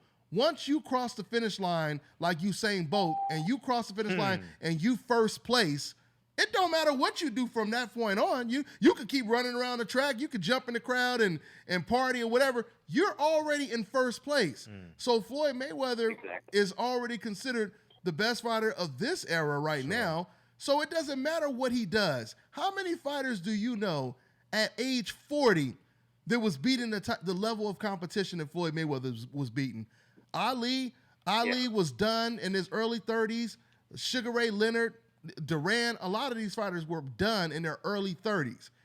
So the bottom line is, it doesn't really matter if he fights Conor. Another thing that's funny about the Conor situation is, once again, 2 years ago, when Conor was talking all this crazy stuff, media members, they couldn't wait to put up the articles. Oh man, Conor just said he'd kill Floyd, and Conor said this, Conor said that. They was loving all of this stuff when Conor was talking about doing all this stuff to Floyd, comparing Floyd to Ronda Rousey and all of this stuff. But soon as Floyd says, okay, you really want to fight, Conor? Let's actually do it. Now and all of a sudden, oh, this is horrible. Oh, this is so terrible for the sport. But yet, when Canelo said, I'll fight him, when Amir Khan said, I'll fight Conor, and all these other fighters said they will fight him, nobody said that it would be horrible. And we know if this was Canelo versus Conor McGregor, if this was, Juan Manuel Marquez versus Conor McGregor, no one would be saying that this is the worst fight ever. I mean, I'm not saying that this counts as, one of Floyd's, spectacular wins. We know that this is a side entertainment show. We understand that. But Floyd's career is already done. He already fought the people that the fans wanted him to fight. So it doesn't really matter what he does from this point. And one more thing about that is when people keep saying it's a horrible fight and it's disgusting and this, prove it to me. If the fight gets done, prove it to me and don't watch it.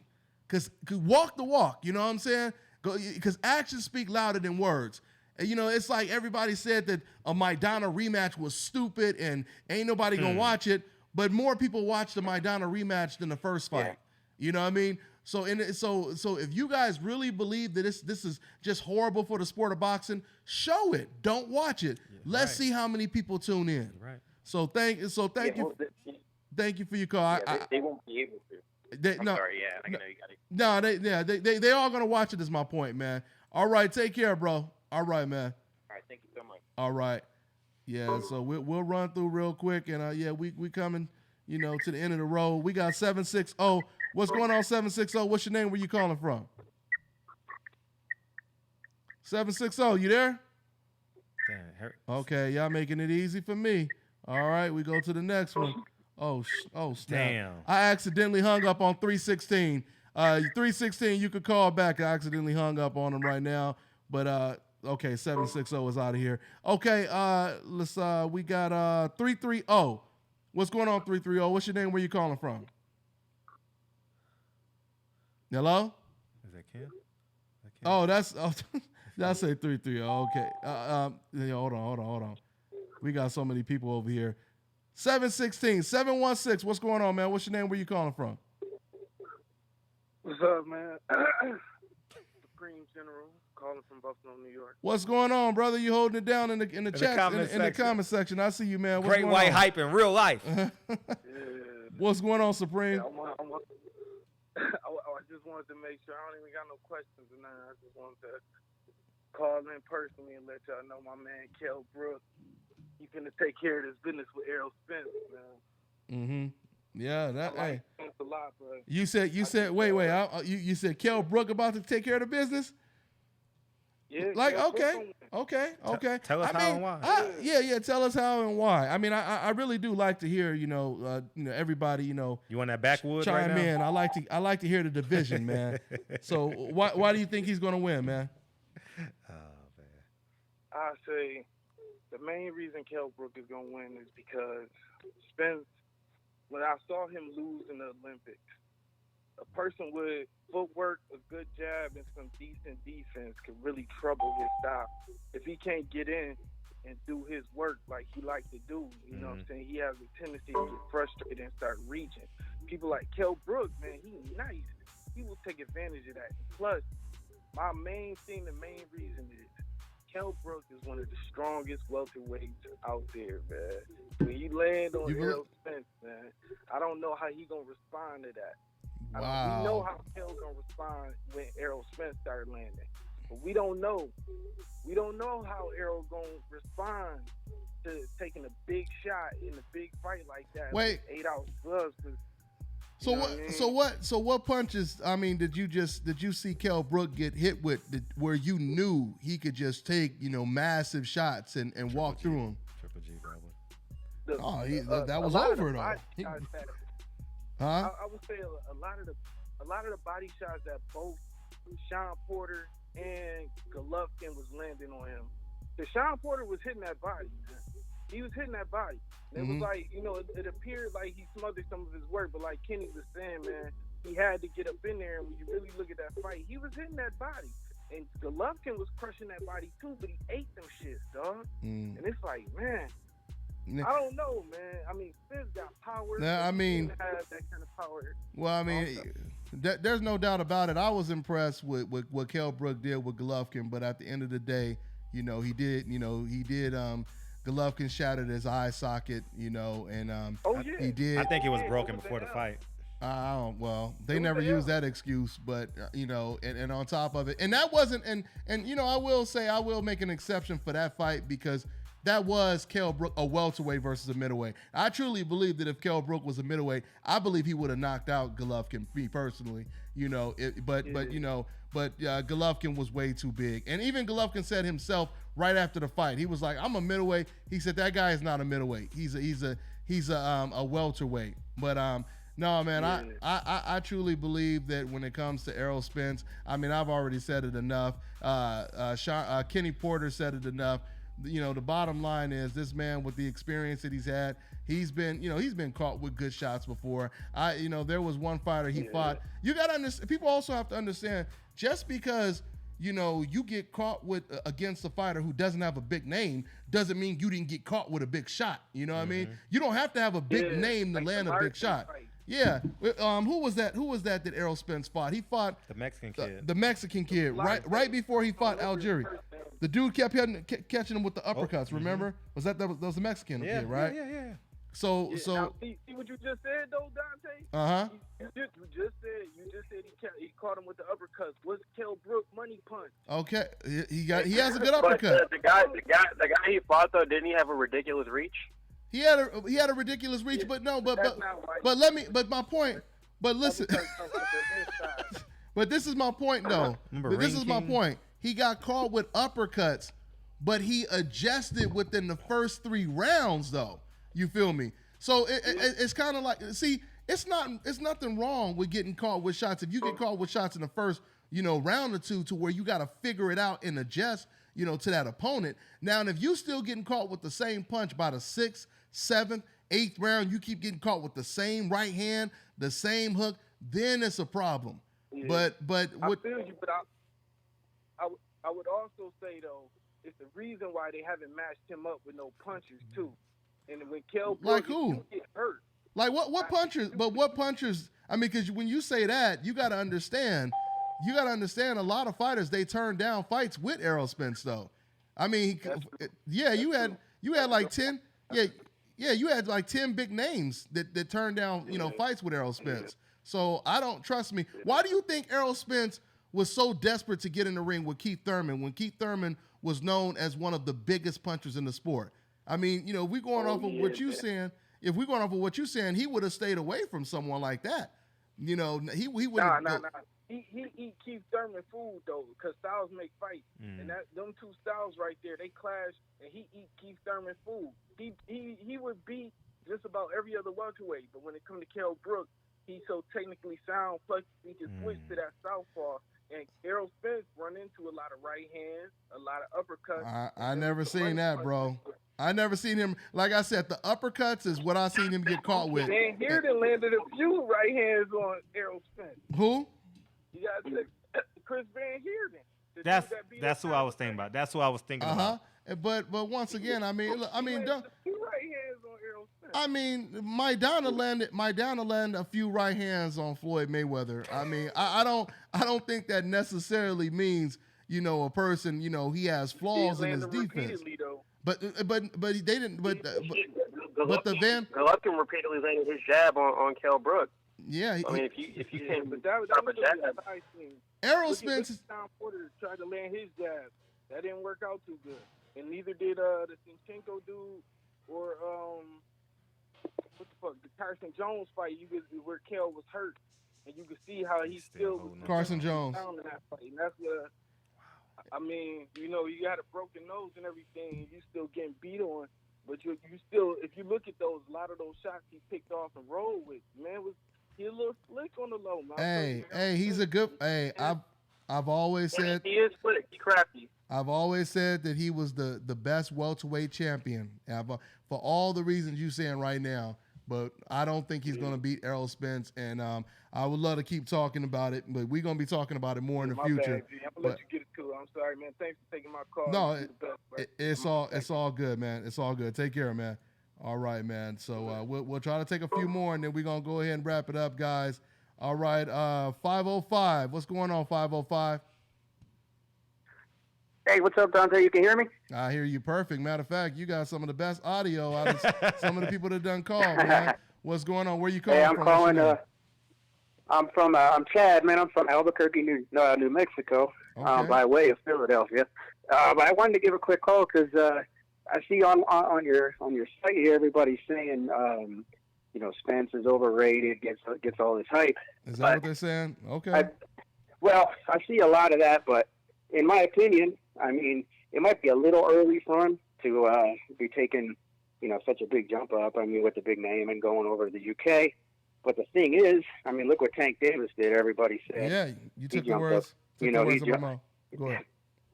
Go ahead. Yeah. Just saying that he jumped up and he did everything. Did his thing too early. But look how that went. And I mean, Linares went over against Crolla twice and got decisions in the UK. So I think I think Spence has got a way more of a opportunity than it seems. That's me. Not only that, but do you know that Floyd Mayweather was a bigger underdog against Janelle Hernandez than Kell Brook is against than Errol Spence is against Kell Brook? They said the exact same thing, man.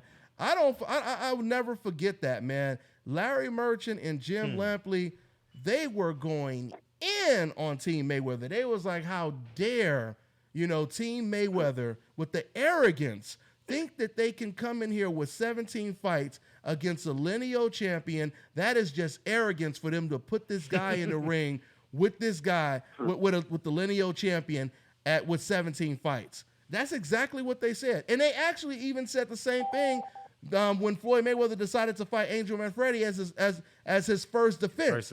They said the same thing. They said, man, I mean, the arrogance of this guy. You're gonna fight the number one because Angel Manfredi was the real deal back then, So just to give you a little taste, people have to understand every fighter has to make that transition from not fighting the best competition in the world to jumping up and fighting serious competition. Every fighter does that, So I don't understand why people always try to say, oh, he hasn't fought anybody and this and all this kind of stuff. You see this with every single fighter. At one point, you have to eventually step up and fight someone who has way more experience than you do.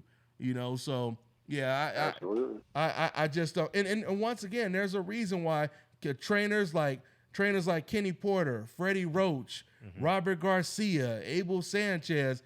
There's a reason why all of these guys are saying the same thing about this fighter. It's not a coincidence.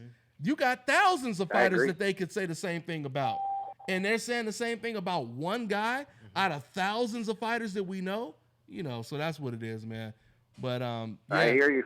You made a good point with the Canelo going in saying I'll take Conor, all these people when Floyd goes to fight him like you said, it's a big problem. And, yeah. I mean, I think it's ridiculous. And one more quick point. I was on hold earlier trying to get Kenny Porter, but to the point a caller made earlier about Porter smothering his punches. You know what I mean? Like, I know he's shorter. He does have to work his way in, and this reporter was saying that a lot of that hearsay is coming from commentators and stuff. But I remember it was actually Thurman himself after the fight was saying, he can defense.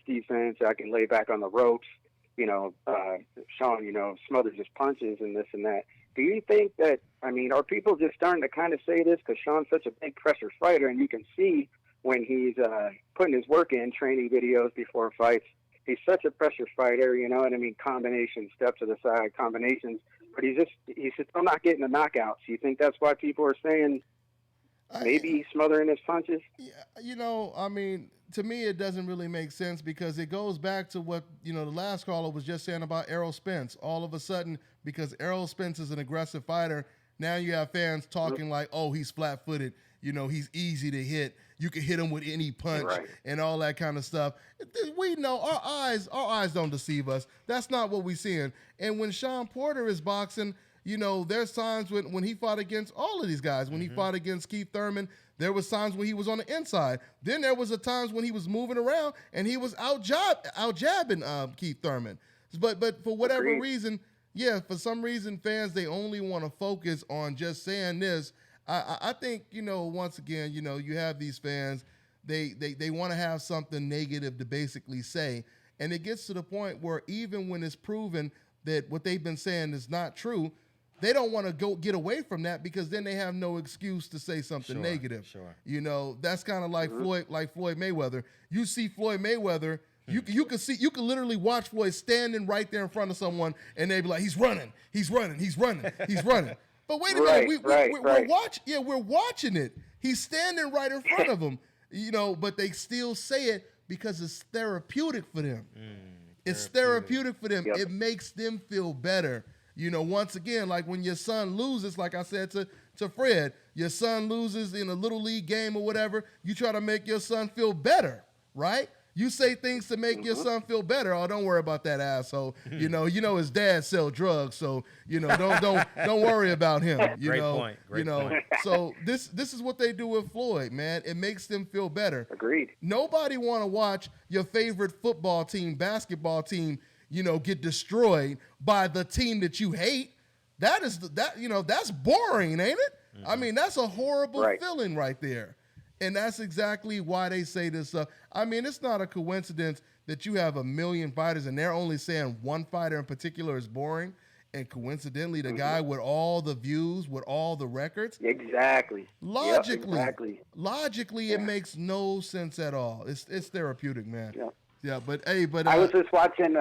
I know you got to get going, man, but I'll have to post it on your site. But I was just watching a video the other day that made a lot of sense about Floyd and, you know, how he came up and, you know, through like a very rejected world and why he was, you know, came out boxing at such a young age and how he really is the best. I'll have to post it up on your site. But anyway, I want to thank you for all your social commentary, man. You make a lot of good points outside of boxing, and I think you got a good head on your shoulders, man, and I appreciate everything you say. Thank you, man. I appreciate you for tuning in, man, and you know, cool, man, taking in the awareness, you know. So that's what it is, man. Absolutely. Take care, man. Yep. All right. And I'll hit you back next time, man. I'll see you. All right.